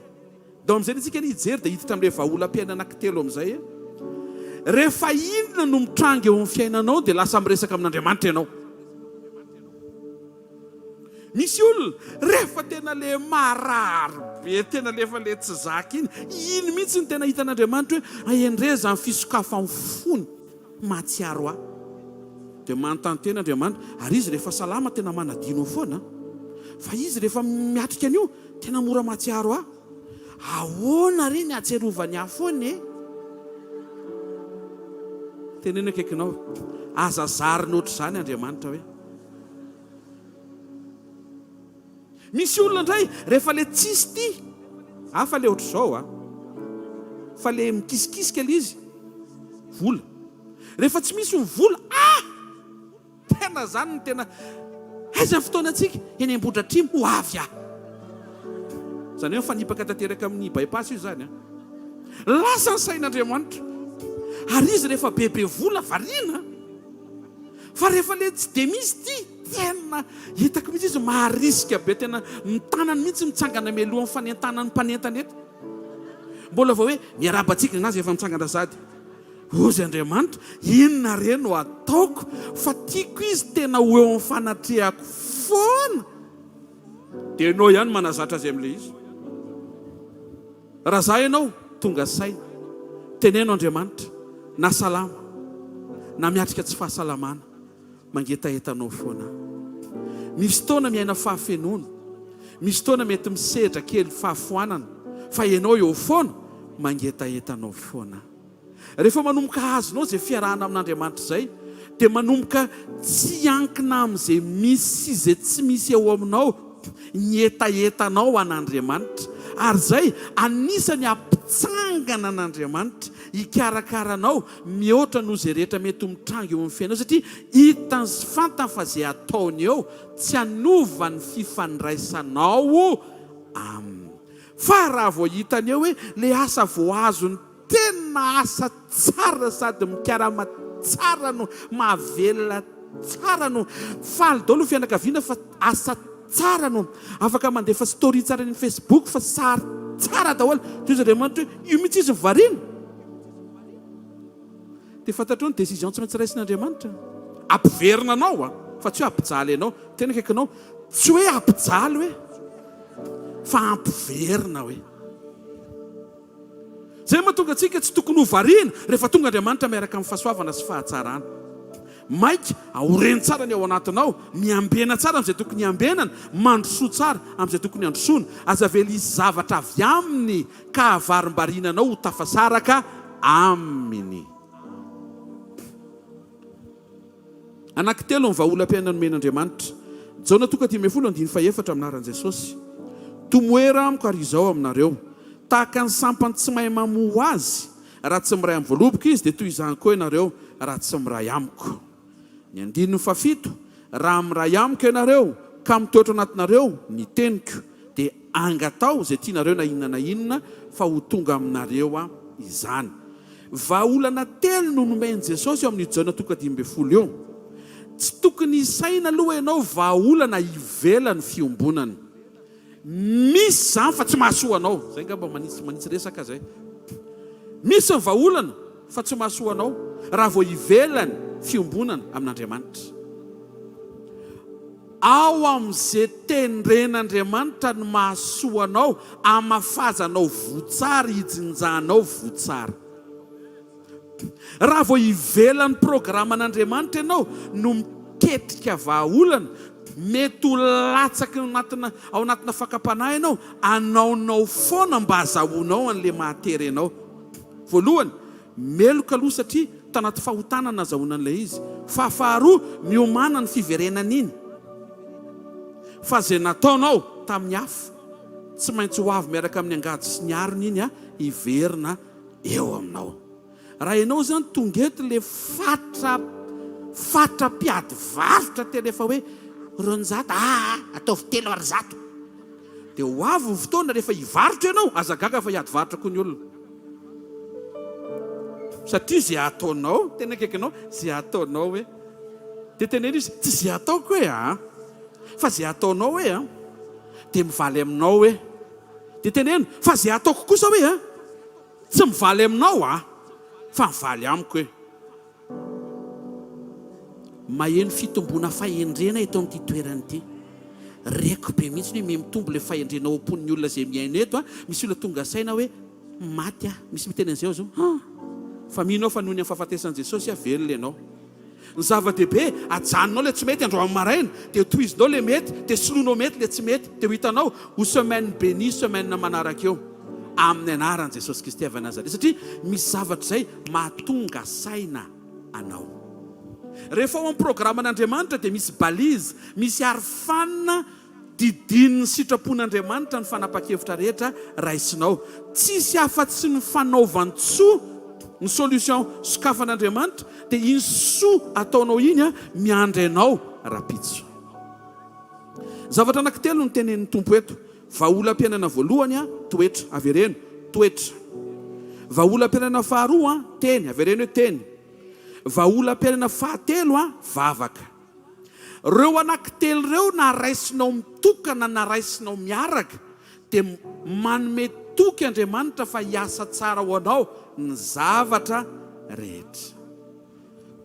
Rehefa manaiky tsika hiova toetra hifanaraka amin'ny toetra n'Andriamanitra, satria ao amin'ilay mitakosokosona amin'Andriamanitra ny ianarantsika ny toetra n'Andriamanitra, dia misy zavatra misokatra ho azy eo amin'ny hoavinao izay vavahady nakaton'ny toetra ratsy. Zao are. Ninona vavahady nakaton'ny toetra ratsy rehetra amin'ny anaran'i Jesosy mijoro eto misokatra zany le amen zany ohatra ny tena andraso aloha veto ety aza mbola mitiaka aloha e. Amen aloha ataonao fotsiny. Ninona vavahady nakaton'ny toetra ratsy, sokatra zany amin'ny tsara toetra. Ka izy zany tsy misokatra satria ny teneniko, fa raha eo ianao miziriziry amin'ny faratsy toetra, ampinaka tanao le izy.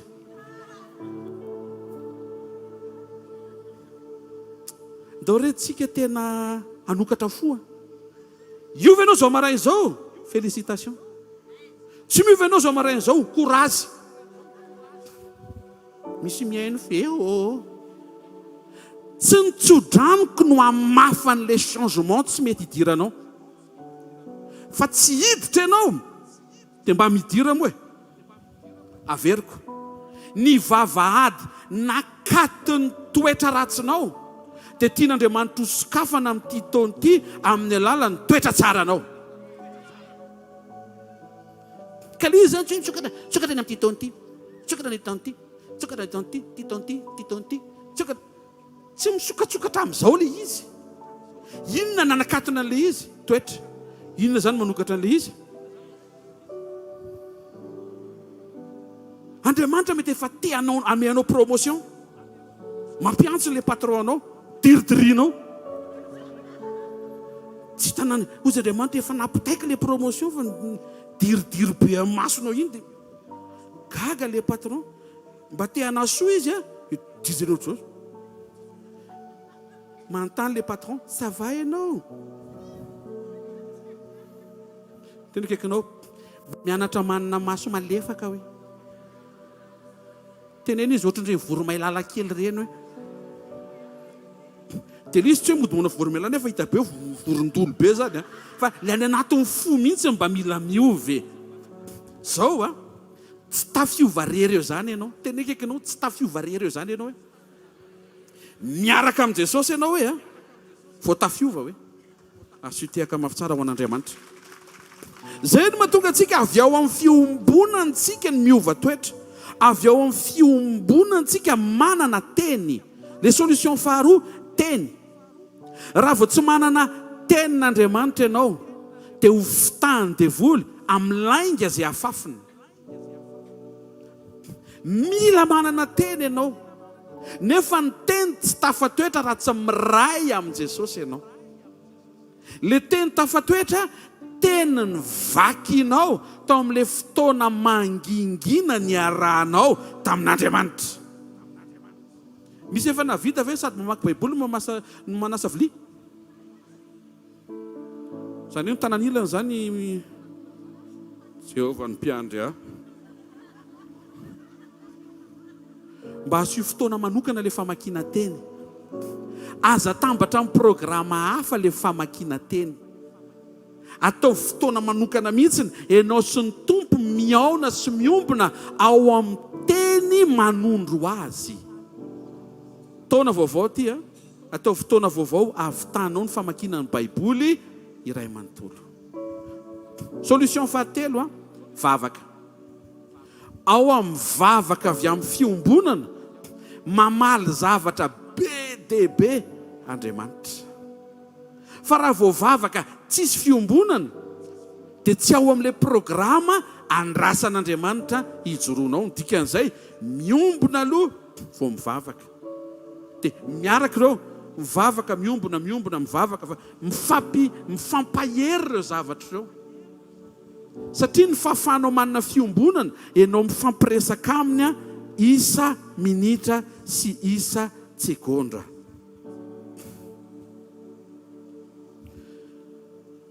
Vahaolam-piaianana anankitelo le izy a toetra teny vavaka ireo dia nasain'Andriamanitra ianarana aminy ozy izy ny Jaona 9:7 amin'ny anaran'i Jesosy voasoratra ao amin'ny mpaminany hoe ary izy rehetra dia ampianarin'Andriamanitra zay rehetra mandre ka mianatra amin'ray no manantona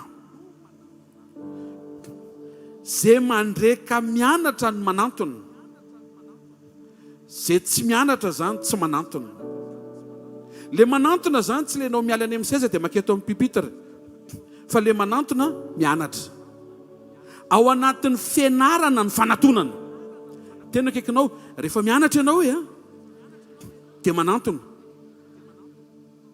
rehefa tsy mianatra ianao hoe a dia tsy manantona hoe zany hoe bloqué eo amina position anankiray zany ianao rehefa tsy manana fanetretena ny anatra ny olona mirehareny mametraka ny tena fa mahay fa ny olona manetry tena mametraka fa mizavatra mbola tsy hainy ao tokony ianarany rehefa tena sokafan'Andriamanitra ny sainao dia gaga ianao hoe mizavatra be dehibe ke tsy hainao rehefa manomboka maheno olona amin'ny teny frantsay ianao dia mety mbola hoe oui bonjour teny anglais mbola rehefa manomboka amin'ny teny etiopiana amin'izay izy afaka manompanao le olona ao anatin'iny tsisy azonao mihitsy zany hoe mizavatra hainao dia mizavatra tsy hainao zay ny anton'ny fianarana ka zay rehetra tonga eto androany maraina amin'ny teny fa za tsy mila mianatra tsony dia mirabanao fa efa hainao daholo zany ny zavatra rehetra nitenena amin'ny teny sinoa vetivety areo mba henonay ianao zany any mbola voafetra zany dao hianatra avereny dao hianatra hoe avereny dao hianatra hoe ny prinsipe ny fianarana dia tsotra be mizavatra tsy hay ianarana dia maninona lasa hay mirakla nefa izy ny sekoly tsy mahininninina ianao miala any an-trano tonga ao amin'ny sekoly ianao mianatra, mirava ianao ny hariva lasa mahay. Mampahery izay mianatra rehetrareto ary mampatsiaro azy toko mbola hianatra. Efa lehibe, ndana mianatra. Zafikely ary ndana mianatra. Halleluja. Jaona toko 4:20 aminaran'i Jesosy. Fa ny mpananatra dia mifanamasina izay irahany ray amin'ny anarako, izy no ampianatra anareo ny zavatra rehetra sy ampatsiaro anareo ny zavatra rehetra izay nilazaiko taminareo. Nomenantsika mifanamasina hampianatra antsika. Ianao zany tsy hoe mampianatena, fa mifanamasina no mampianatra anao. Asiteka mafy tsara mifanamasina mbola vonona hampianatra anao amin'ity taona vaovao ity. Hebreo toko 5:7 teny 5 amin'ny anaran'i Jesosy. Tamin'ny andro nofiny raha nanao fivavahana sy fangatahana nombany fitarainana mafy sy ny ranomaso be tamin'izay nahavonjy azy tamin'ny fahafatesana izy Jesosy io. Nisy fotoana zany Jesosy nivavaka sy nangataka ary nitaraina mafy nitomany be tamin'Andriamanitra. Dia voahay noho ny fahatahoran'Andriamanitra zany fitaraina be zany dia nio tsara Jesosy nianatra fanarahana tamin'izay fahoriana nentiny izy na dia zanaka azy. Tamin'i Jesosy tonga nofo no nianatra fankatoavana tao anaty vavaka feno ranomaso Jesosy. Ina ary le tiana tongavana? Ty le tiana tongavana. Rehefa nianatra Jesosy tao anaty ranomaso, dia efa nieretany zany le fianarana anaty ranomaso mba hianatra ianao tsisy ranomaso. Tsisy excuse zany androany hoe mampitomany ny sekoly. Jereo ny grâce. Fa tamin'ny fahasoavana niaretan'i Jesosy izay toerana ohatra mafy be izay hoe mianatra ny ranomaso mba hatonga anao hianatra tsy any ranomaso. Raha ny tokony ho izy zany tsy tokony mampitomany anao tsony zany ny fianarana, satria niaretan'i Jesosy zany noho ny aminao. Rehefa voarahinao zany ka azonao zany dia misokatra ho amin'izany fahamarinana zany ianao hoe possible ny fiainako mianatra zavatra vaovao miaraka aminy tsy mitomany. Meko anao proof. Testamenta taloha, hozy izy ny boky ny Salamo. Soa, mafimafy kely ane. Soa nampahoriana, ianarako ny didinao. Zany hoe tao amin'ny fampahoriana zany le sekoly. Sekoly ny fampahoriana, sekoly ny fampahoriana. Tongava mba ho ampahoriana. Tsisy tonga zany eo, fa le sekoly ny tongany. Rehefa tonga Jesosy niovy zany. Avereno, rehefa tonga Jesosy dia niovy zany hoe. Dia hozy izy Jesosy mianara amiko. Tonga dia nataony direkta ho aminy amin'izay le sekoly, fa tsy voatery hoe miatrika fampahoriana ianao vao mianatra. Tena akaikinao, efa nentin' Jesosy ny fampahoriana hoe tsy voatery ora ianao vao mianatra hoe. Fa afaka mianatra direkta ao amin'i Jesosy hoe. Asitehaka mafy tsara ho an'Andriamanitra. Zay no mahadiso an'ilay hoe soa lavo nianatra. Ho an'izay mianatra bisikilety, minjera kely aloha vao tena mahay. Ho an'izay mpanao baolina, tsy maintsy folaka aloha ela vao tena lasa. Ho an'izay anao piloty. Manino anao meme? Ho an'izay anao piloty maninona? Tsy maintsy minjera aloha ny avion vao mahay. Hitanao amin'izany fa tsy mitombona. Ho an'izay mahita hianatra ilomano, tsy maintsy sepotra kely maty ilay olonako. Tena akaikinao, tsy voatery mienjery ianao vao mahay mitsangana hoe. Teneno izy, tsy voatery hoe. Asitehaka mafy tsara ho an'ny tompo hoe. No mahafinaritra, raha sendra nienjery ianao afaka avadik'Andriamanitra ho lesona. Fa tsy hoe ianao mihitsy ny tonga dia mametraka ao anatin'ny sainao hoe tsy maintsy mienjera vao mianatra, tsy maintsy lavo, tsy voatery. Efa nafindrin'i Jesosy tsy ao amin'ilay fampahoriana tsony le sekoly fa directement aminy. Hozy izy, makanesa ty amiko ianareo izay miasa fatra sy mavesatra entana, mianara amiko. Tonga dia vita eo amin'ny fanatonanao azy le fianarana. Tsy midiky zany hoe tsy misy ny fampahoriana. Jesosy ny teny, ety amin'izao tontolo izao, aza matahotra fa misy fampahoriana. Matoky, za efa naresy an'izao tontolo izao.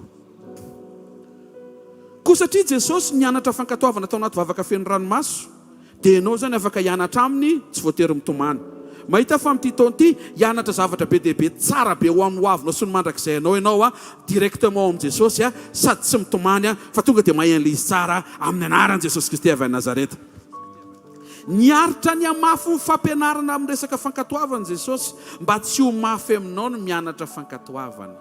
Mahita olona amin'ity taona ity mianatra fankatoavana, tonga mpankatoa, olona ny fankatoavana, spesialista ny fankatoavana, feno fankatoavana, tia fankatoavana, miandro-kendro toana mba hakatoa.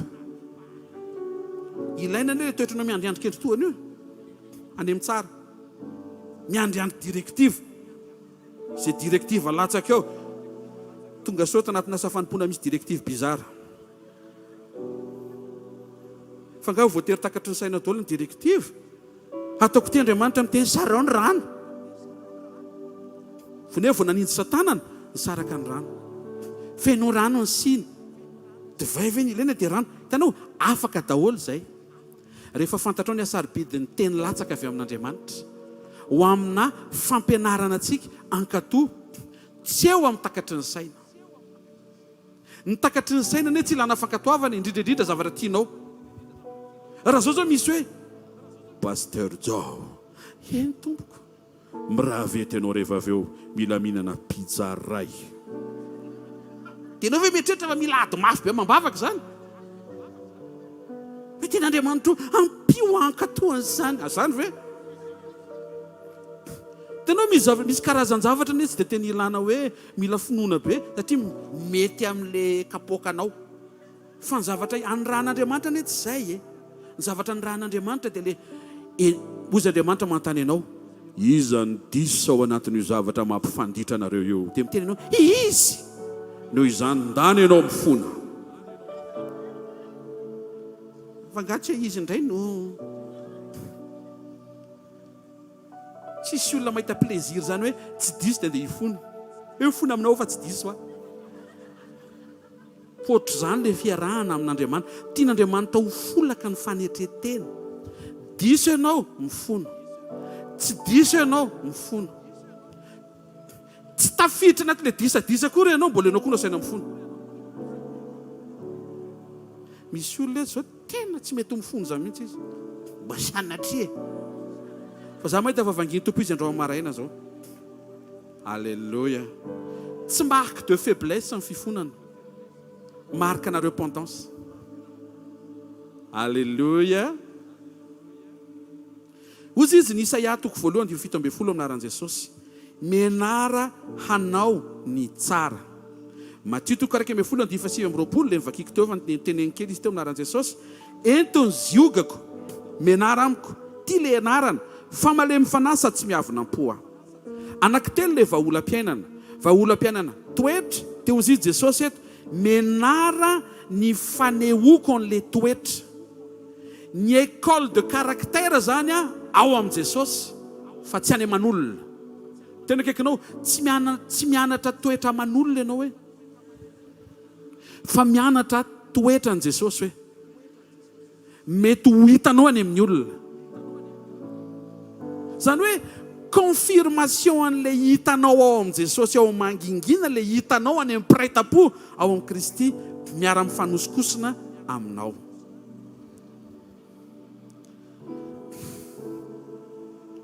Enoy amin'izay. Io toetra io ao amin'ny mangingina le izy no ianaranao. Rehefa le mitokana miaraka amin'i Jesosy ianao dia eo ianao no mianatra miaina sy mamoaka an'le izy. Ny fanehoana ny toetra io dia ao an-trano. Tena kekinao ny fanehoana azy ao an-trano hoe. Ny fakana azy hoe ao amangingina. Ny fanehoana azy hoe ao an-trano. Ary ny fisedrana azy hoe aty. Raha vao tsy makatizana ianao dia tsy voasedra ny toetranao. Le teneniko hoe aty fikambanana kristianina izay misy karazan'olona mahafinaritra be. Mahafinaritra daholo zareo. Azonao tiako tenenina. Ary tsy vitan'izay fa le toetra voarainao tao mangingina, naseho anao tao an-trano, sedraina aty amin'ny asa fanompona, ijoroanao eny amin'izao tontolo izao anendrena anao. Vetivety ary. Timoty voalohany toko 5:1-4. Io le fanehoana ao an-trano naran'i Jesosy. Aoka ireo hianatra aloha haneo zay toe-panaraka an'Andriamanitra amin'ny ao an-tranony. Tenenina akaikinao ao an-tanàna aloha Ny testamentarana fa niova ianao dia ny ao an-tranonao no anontaniana. Anontaniana ny zanakao niova ve dada? Dia mamaly izy hoe dada rehefa faraparam-volana dia gentil be mihitsy. Fa raha vao misasatsasaka ny volana dia masika be mihitsy izy. Zay ny honnête indrindra. Fa raha ianao zao no anontaniana voninahitra ho an'Andriamanitra fa i dada dia tena tsara fanao maraina atoandro hariva ary mandritry ny ray volana dia mahafinaritra be foana miaraka aminy. Toy izay le zazy ary poikany. Iny le tena marina. Ny amantarana zany fa niova ianao, ny ray trano aminao, ny tafatena hoe miova fa tsy ianao no miteny hoe oreto ohatry ny niova tena akaikinao tsy ianao ile izy. Fa ny olona no mahita an'le izy hoe dia tandremo zany rehefa vita indray fotoana dia manono zao amin'ny ao an-trano ianao. Dia gaga le olona fa misy inona? Hitanao ve fiovaka? Zay miprofo fa tsy niova ianao. Aza dimy fa rehefa namiratra ny tareha Mosesy, tsy Mosesy ny teny hoe misakisana ary zandry fa mamiratra ny aty. Alleluia. Zao miprofo fa misy mpaminany lehibe mamiratra ny tavany ary misy mpamirany kelikely manjavozavitsy. Raha vao mpanambany zany tsy ao Andriamanitra. Zay manetry tena ihany no asandratra ary zay manetry tena ihany no ampitomboana fa soavana. Tsy Moïse ny teny hoe jere mamiratra ny tarehako jere josa jere fa ny olona ny hoe mamiratra ny tarehany, ny fiovanao, ny mpitazana sy ny mpiara-dalana aminao, ny ray trano aminao no mahita fa niova ianao. Alohan'ny fiafaran'ity volana ity teny vaovao tsara avy any amin'ny ao an-tranonareo. Tsy avy any aminao ny avy any aminao fantatra matsiny. Sava efa niova. Hatraminao viny efa tamin'ny andron'ny colonisation efa niova tsika ianao zay. Fa ny ao an-trano no anamarina na andiso an'izay hoe le colonisation zany ohatry mbola mitoy zany hoe mbola tsy tapaka zany le izy. Le changement voaray ao amin'ny communion aseho ao an-trano. Avereno lay fiovana avy eo amin'ny fiombonana hoe aseho ao an-trano. Avereno aseho ao an-trano.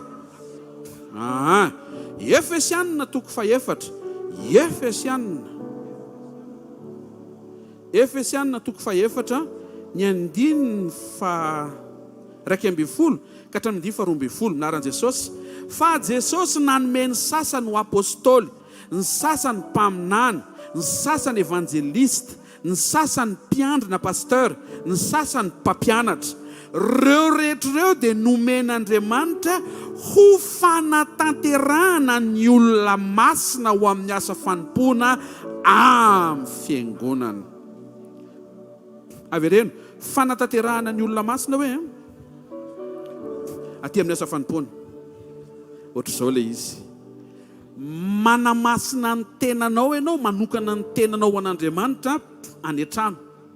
Fa ny fanatanterahana an'izay, ny perfectionnement an'izay toetra tsara efa manomboka miamitsiry zay tsy ao an-trano, fa ny don de ministère ho amina fikambanana no nomena hanampy ianao mba ho lasa parfait ianao. Tsika miainga amin'izay tenenin'Andriamanitra, ny perfectionnement zany tsy any an-trano, fa ny perfectionnement aty amin'ny asa fanompoana. Tsy maintsy manana asa fanompoana ianao fa ao no ataon'Andriamanitra tanteraka lay fiovana. Tsy afaka miala ianao satria aty amin'ny fikambanana misy karazan'olona ao. Marina fa ny fianakaviana tsy fidina, ny namana no fidina. On ne choisit pas sa famille, on choisit ses amis. Ary ny tena marina hozy Jesosy, tsy anareo reny mifidy ahy. On ne choisit pas son ministère. Tsy ianao ny hoe re zany ivavaka e tena akaikinao tsy hainao no misafidy an'izany hoe tsy hainareo no mifidy aho izy Jesosy tsy hainao koa zany miteny hoe inona reny talentako hoe inona reny fanompona mba ataoko hoe tsy hainao koa no misafidy mifanompona ataonao raha za zao ny safidiko mety sampana hafa mihitsy azo azonao veloka ve misy sampana anak'izay etiko ambavaka foana sampana kantine ny mety nanolo tena tany tsy mpanao sakafo mpanandra tsira zafady tompoko fa le izy tsy hainao no misafidy fa izy ny manendry rehefa izy miteny hoe eto androany dia tokony mifaly ianao hoe eto androany azo tehaka mafitsara ho an' Jesosy moa aty amin'ny ministera ianao zany no sedraina mba ho lasa parfait le toetra tsara manomboka amin'ny tsiry avy ao amin'ny communion ianaranao aseho ao an-trano tsy dinganina tsy hoe hitanao tao amin'ny communion dia tonga dia maka aty amin'ny asa fanompona dia tsy mandalo ao an-trano aseho ao an-trano aloha zay voasedraina aty amin'ny asa fanompona dia ty amin'izay ny toyany rehefa voasedra aty amin'ny asa fanompona isaky ny sabotsy sy ny fotoana ny sekoly sy ny fotoana ifamafahoantsika ao amin'ny Kristy dia iny amin'izay le entinao anambaran'i Jesosy hoe ianareo ny fanasin'ny tany any ianao vao lasa fanasina mitondra sira any amin'izao tontolo izao misy ianao mety ho fianarana mety ho fokotany mety ho fiasana tsy haiko hoe aiza amin'izay le izy fa any amin'izay no ajoron'Andriamanitra ho fanasin'ny tany ianao sy fahazavany izao tontolo izao nankefatra le izy voalohany avy ao amin'ny communion ianao mianatra an'le toetra faharoa aseho anao ao an-trano fahatelo sedraina aty amin'ny asa fanompona faefatra iainana amin'izay ety amin'izao tontolo izao mba ho tarafin'izao tontolo izao mijery hoe renony ny mpanompon'i Jesosy dia tokony ho hitan'le izy sa ny mpanompon'i Jesosy zany tsy kizitana tsika foana zany ao anaty mauvaise nouvelle d'une semaine mpanompon'i Jesosy mahita hirika foana tsy maneno zany misy solution zany ny anao koa dia misy solution lava zany foana ye zany ane miaraka amin'i Jesosy miaraka amin'i Jesosy misy solution lava foana mahita olona manomboka eto arisika be amin'izay izy fantany amin'izay le zavatra andrasan'Andriamanitra aminy amen salamo 7:100 ny 9:520 amin'ny anaran'i Jesosy mpanomponao ka ampianaro mba ho fantatro ny teny vavolombelonao salamo anankiray izay maneho fa ny teny dia tokony ianarana ny teny zany tsy hoe vakiana fotsiny fa ianarana zay mahatonga Matthieu 7:7 dia hozy izy Jesosy azagaga ianao fa tsemoka mahatera-tsemoka anie ty mampahery anareo ty rehetra fa so ihany fa tera-tsemoka ny tompo toke tsemane mba tsisy aretina tsemboana mahazo atsika tsony amin'izao vanim-potoana izao amin'ny anaran'i Jesosy alleluia ary mahita fa mipotipotehana mihitsy ny hoditra Jesosy ny ivelany mba tsy hotratra ny impox ianao amin'ny anaran'i Jesosy Kristy avy a Nazareta sy tehaka mafitsara ho an'ny tompo misy ny sahazany rehetra hozy izy Jesosy mandehana ka mianara zay hevitry ny teny hoe famondrapony sitraka fa tsy fanatitra latsa-dra fa tsy tonga iantso marina fa ny mpanota Jesosy koa dia naniraka hoe mianara ny hevitry ny teny mba mianara parole moe le voalohany teo mianara caractère solution voalohany le faharoa mianara parole le solution faharoa Luka 2:1 voalohany amin'ny anaran'i Jesosy tonga avy any ny mpianatra dia zao nyteneny ny tompoko mampianarana ivavaka tahaka nampianaran'i Jaona ny mpianana tonga dia nampianaran'i Jesosy rainay izany an-danitra to dia nampianarana ianao koa tokony mianatra vavaka ianao koa tokony mianatra mivavaka alleluia tena kaikanao mianatra amin'ny tompo ianao reo dingana anankitelo reo nefa dia tiako fantatrao fa voasedra daholo reo misy taona nefa manao tsara fanahy be herin-taona mbola tsisy vokatra ihany dia teteny Andriamanitra hoe atao fotsiny na tsisy vokatra aza zay indray zany module iny mianatra maneho toetra tsisy vokatra maneho vokatra ny fanahy tsisy vokatra zay mahatonga antsika tsy tokony hiteny hoe zato amin'ity trano ty fa niova fa nareo mihitsy mbola tsy niova matoa miainga ohatr'izay feo anao mbola tsy niova ianao mety any amin'ilay heverinao fa mbola tsy eo amin'ilay dingana ilan'Andriamanitra anao aza taitra raha mbola toy ny tsy mivaly le fiovan-toetra efa iainanao sy hidiranao. Avy eo Andriamanitra andamina no avinao avy amin'ny fahitany fa tena efa niova ianao tamin'izay toetra ny teneniny sy ny kitihany. Aza manao chantage na contrat amin'Andriamanitra hoe manao tsara toetra androany dia valinao amin'ity zany. Raha vao tsy valinao amin'io dia miverina ratsy toetra indray aho. Rehefa tsara ianao dia tsy tavaverina ratsy intsony. Raha ny tokony ho izy. Hoe misy raha ny tokony ho izy rehefa tsara toetra ianao tsy tokony tavaverina ratsy toetra intsony. Tsy tokony izy zany. Rehefa mahazo teny koa ianao dia voazaha toetra. Voazaha toetra nandray an'ilay teny satria misy taona tsy mitranga ilay teny efa tenenina maraina atoandro hariva mandritra ny 12 volana mbola tsy mitranga ihany. Dia tetedy aminao tsy tokony ho taitra ianao. Zay no mahatsara an'ilay fifikirana amin'ny communion satria ao amin'ny communion ianao tsy mijery ny toetranao mitaky n'ilay résultat, tsy mijery an'ilay teny ianao hoe aiza ihany fa mibanjina an' Jesosy ianao le nampianatra anao an'ilay toetra, nanome anao an'ilay teny, niainao an'ilay vavaka ka le tsy mivaly androany tsy manaitra anao satria fantatrao hoe zay tsy mivaly androany tsy maintsy mivaly tsy amin'ny fombako fa amin'ny fombany, tsy amin'ny fotoanako fa amin'ny fotoanany, tsy amin'ilay tiako fa amin'ilay tena mapety sy le tena mahasoa. Dia manomboka tafatoetra ny fitsaranao satria matoky an'Andriamanitra amin'ny fomba hitondrany ny fiainanao amin'izay tiany hamaliana vavaka anao ianao. Ao amin'ny communion ianao me mahita fa mivaly foana ny vavaka ao. Raso vedety. Ao amin'ny communion me misokatra amin'ny masonao hoe nisy vavaka nataonao zay dia heritaona lasa efa mivaly. Fa ny olona tsy amin'ny communion tsy mahita an'izay. Tsisy hitany ankoatran'ilay mbola tsy mitranga eo amin'ny fiainany. Mora manadino an'izay efa nataon'Andriamanitra. Nefa Andriamanitra tena mijoro avolombelona eto tahaka an'ilay mpanompandriamanitra rehetra izay mijoro eto isaky ny sabotsy fa tena mamaly vavaka Jesosy. Matoky ianao, maharety ianao, miova fa tsy maintsy mivaly ny vavaka rehetra. Soa tiaka mafy tsara ho an'ny tompo moa. Io vavaka io voazaha toetra misy fotoana ohatrany tsy mivaly. Fa zaho teteny aminao fa mivaly io. Jereo ny vavaka efa mivaly tany amin'ny lasanao. Dia ampaherezo ny fiombonanao amin'Andriamanitra fa tsy miova izy. Aza terena izy amin'ilay mahaterenao androany. Tereo ny tenanao ankasitraka sy anome voninahitra azy tamin'izay efa nisehony teo amin'ny fiainanao. Amarana anatin'ilay miara miasa ilay izy. Romanina 12:20 aminaran'i Jesosy. Aza mety ho resin'ny ratsy ianao fa reseo amin'ny soa ny ratsy. Mandresy faharatsiana ny toetra tsara. Avereno. Mandresy faharatsiana ny toetra tsara. Avereno. Mandresy faharatsiana ny toetra tsara. Misy zavatra ratsy ve tsapanao amin'ny fiainanao? Reseo amin'ny toetra tsara. Aza mpitombona amin'ny toetra ratsy. Areseo amin'ny toetra tsara. Avereno hoe solution toetra hoe. Apokalipsy 12:1 efa le niteneniko teo any aminaran'i Jesosy. Ary izy ireo naharesy azy noho ny amin'ny raha ny zanak'ondry sy ny teny filazana azy ary tsy nakama amin'ny ainy intsony izy na dia ho faty azy. Avereno mampandresy ny teny hoe. Jaona 16:33 aminaran'i Jesosy. Aty amin'izao tontolo izao no ahitanareo fahoriana nefa matoky zay efa naresy izao tontolo izao. Ny hamantarana an'izao tontolo izao fahoriana. Solution amen'Andriamanitra Jakoba 5:7-12. Misy azy fahoriana avy eo aminareo. Ok izy vavaka. Avereno. Solution vavaka hoe. Amarana. Impira zay teny zay. Amarana.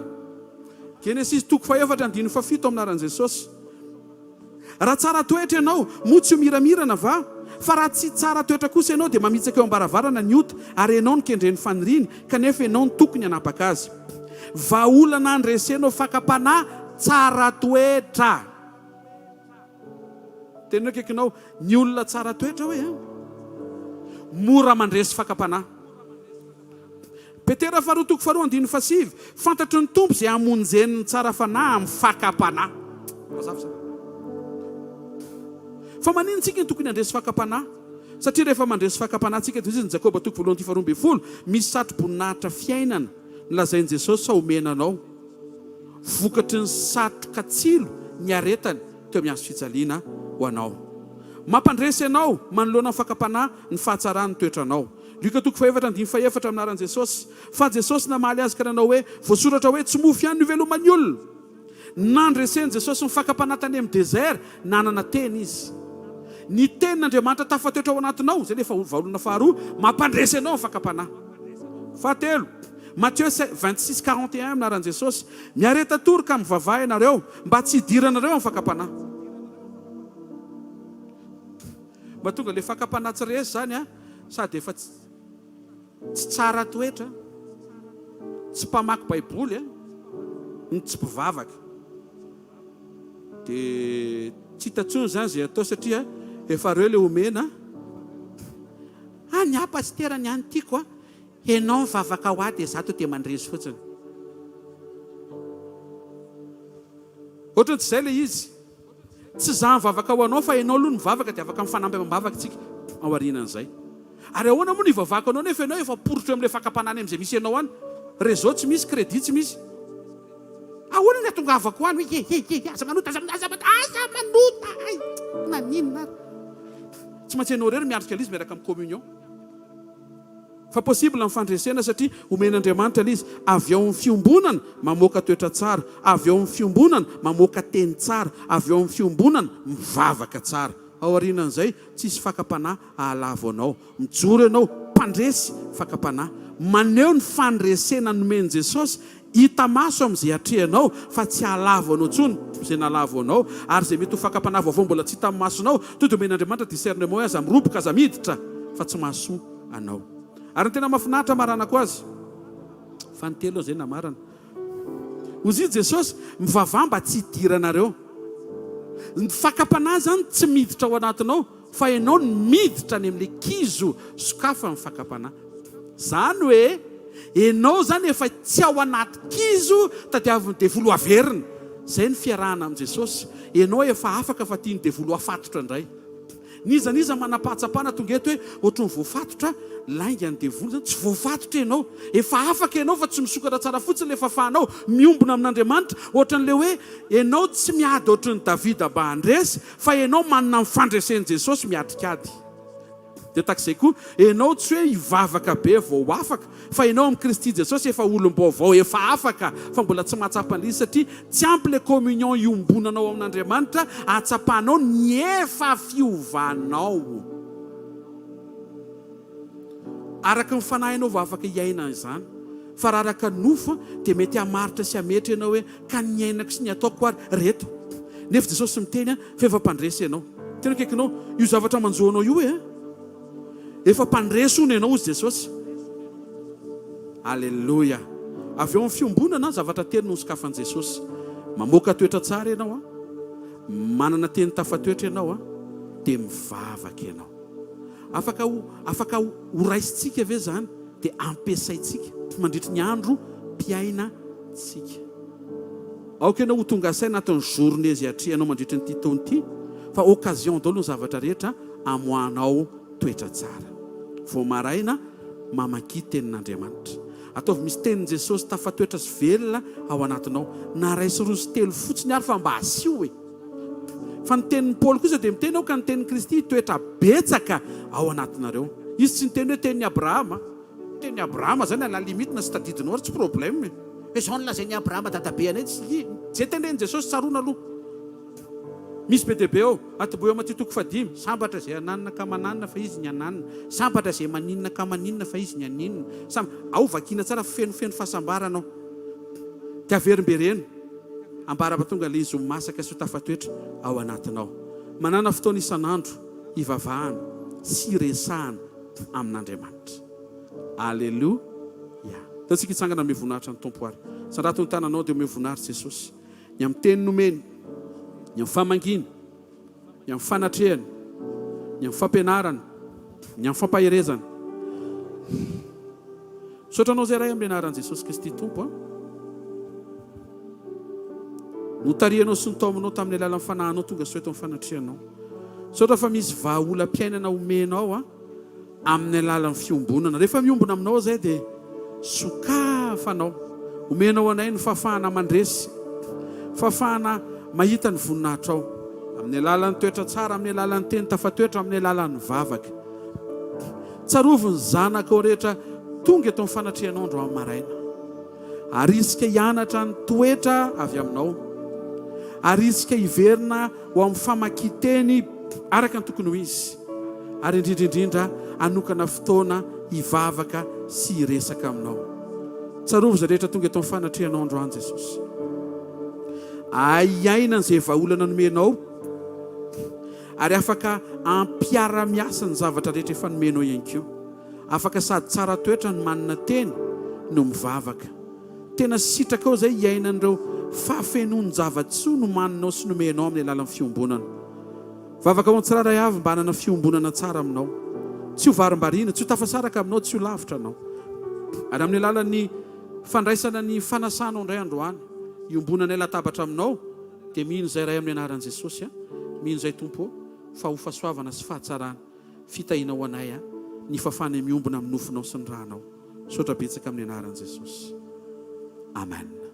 Ny alina izay namadena azy Jesosy, nandray mofo, dia izao nambarany hoe, ty ozy izy ny nofoko izay ny vakina ho anareo, izao nataovy ho fahatsiarovana. Dia ho Jesosy, ny nofoko ny tena fihinana, ny rako ny tena fisotro, izay mihinana nofo sy misotro ny rako ny manana fiainana, mandrakizay, ary za hanangana azy amin'ny andro farany. Nomen'Andriamanitra ny fahafahantsika miombona amin'ny nofony sy ny rahany, atonga ny fiainany ho ao anatinao. Fiainan'i Jesosy toetra tsara, manana teny tafatoetra, ary olony vavaka. Zany karazana fiainan'i Jesosy zany ao anatinao, mahazo vahana ao anatinao, ary mandresy ao anatinao, mandresy ny fiainanao amin'ny maha-olona ny fiainan'Andriamanitra miditra, atonga anao afaka hiaina ny fiainan'Andriamanitra izay omeny anao. Saora azy.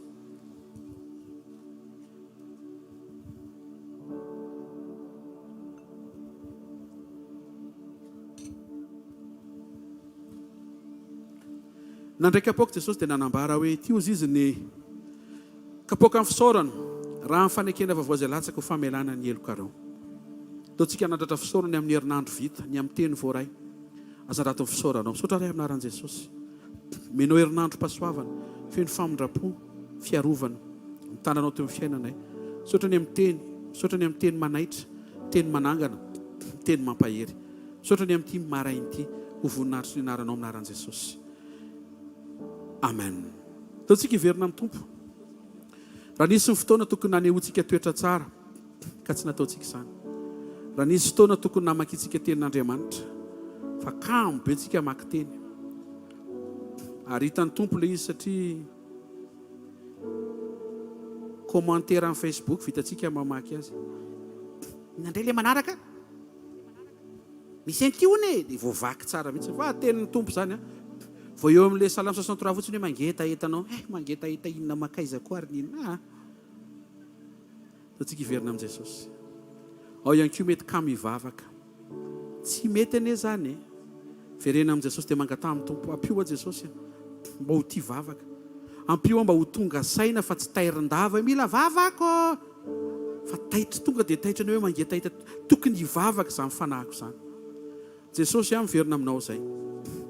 Raha nisy nampalahelo anao tao anatin'ny fifandraisanay aminao ka tokony nanehoanay toetra miova nefa tsy nomenay izany.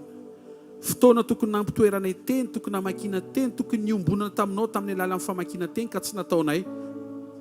Fotoana tokony hivavahana fa mety nahavarianay tamin'ny zavatra hafa dia hifonanay aminao izany. Vavaka izay raha hiainga amina herinandro vaovao mba hiova izany sy ho sitrana izany rehetra izany amin'ny anaran'i Jesosy. Amen. Manonona amin'ny anaran'i Jesosy Kristy Tompo fa voavelany helokao. Misaora azy.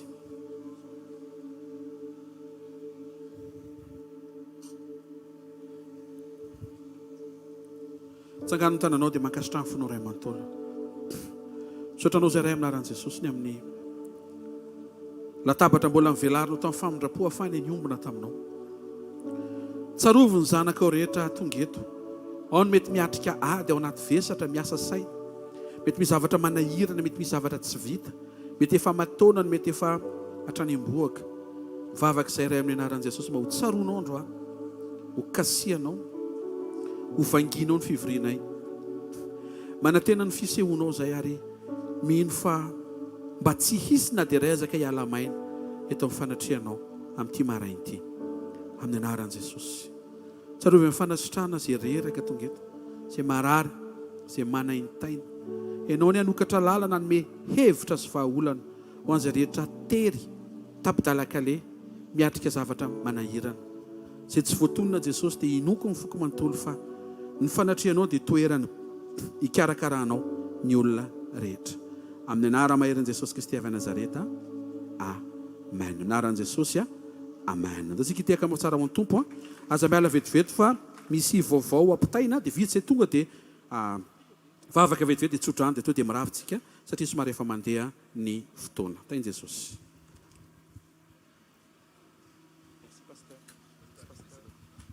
Alléluia.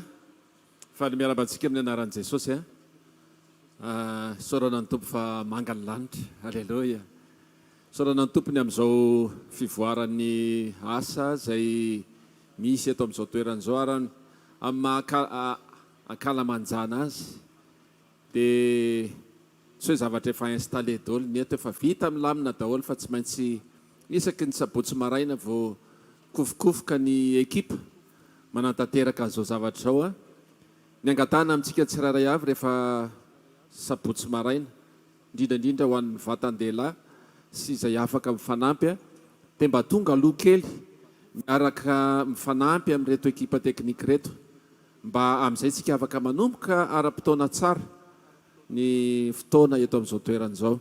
Rehefa vita ihany koa ny fotoam-bavaka eto dia mba mijanona kely izay afaka mijanona mba mifanampy ihany koa amin'ny des installation mba tsy ho taraiky be eto ry zareo fa mba miara-miangetotsika voninahitra ny tompo. Dia manantanteraka fanaritsika fa volonkarena sakrifisy atoloran'Andriamanitra izay tsara indrindra avy amintsika tsirairay avy.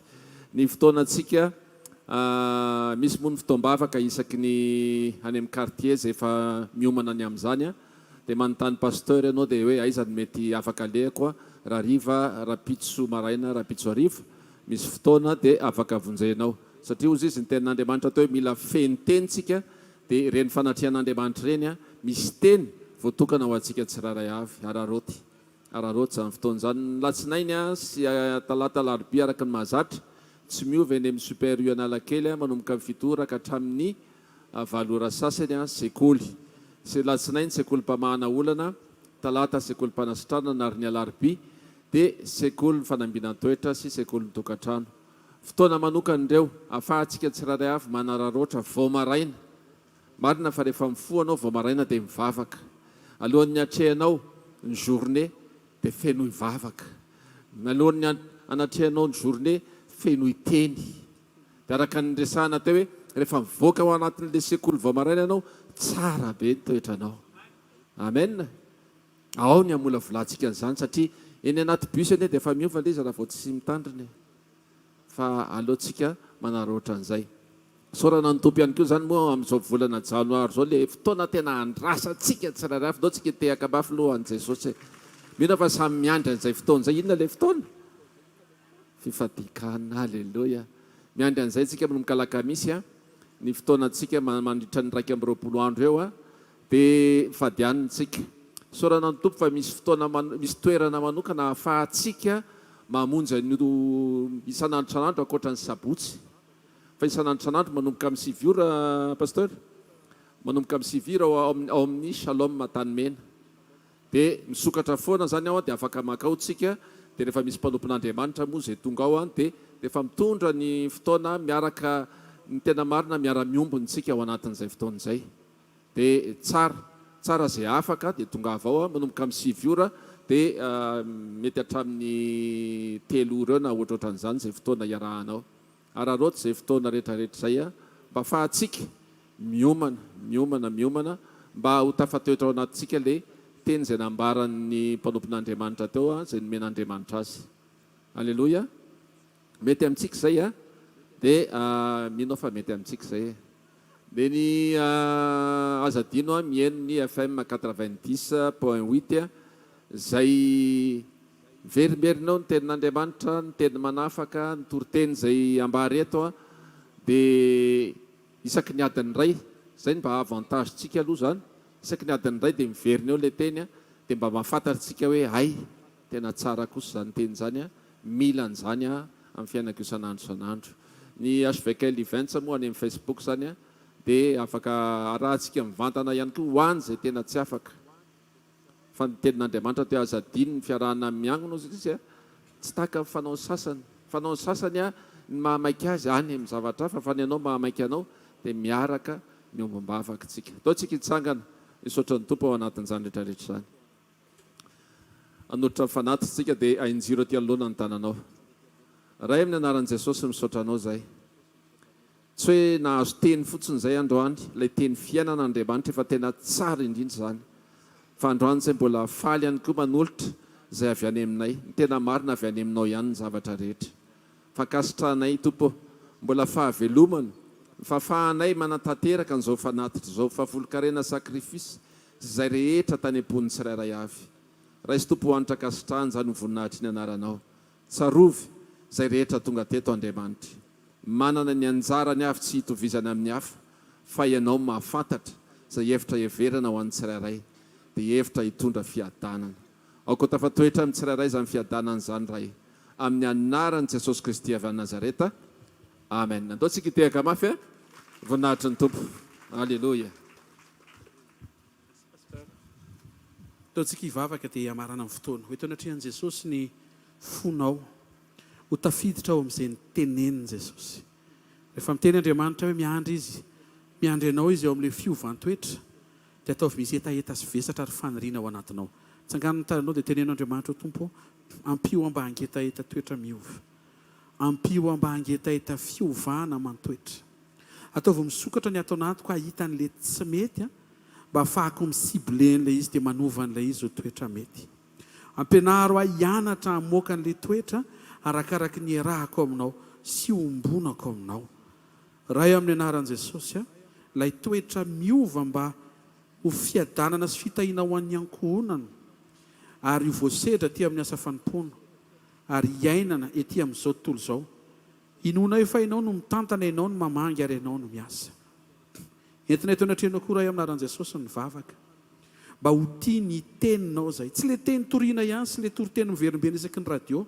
isaky ny adiny ray any amin'ny radio na le fafana miainy toriteny any amin'ny Facebook sy ny YouTube fa le izahay mihitsy manokatra ny Baiboly dia ao no mifandray aminao miombona amin'izay lazainao mivantana ao tsaroa zay rehetra ka mivavaka ka mamaky tenin'Andriamanitra ka manokatra Baiboly andray hery sy fahasahiana ary zotom-po vaovao anatin'izao fiandohan'ny taona izao anatin'izany akio Jesosy dia misy taona zay zara raha mivavaka anatin'ny journée vavaka izay mba iovy zany isy etaeta sisy fahatsapana fafinaretam-bavaka avy amin'ny fisokafany ao anaty amin'ny fafinaretan'ny fanatrehanao ilay miresaka aminao foana mihitsiny zany no entina eto anatrehanao ary indrindraindrindra anomboka ny fifadikan'ny isa-taona amin'ny lakamisy taio Jesosy rehetra manana fahasarotana mety mbola tsy nanao an'izany matahotra ny atrika an'izany ianao nampahery sy ampiasa ary hiaraka amin'ny tsirairay avy amin'ny anara maherin' Jesosy Kristy avy Nazareta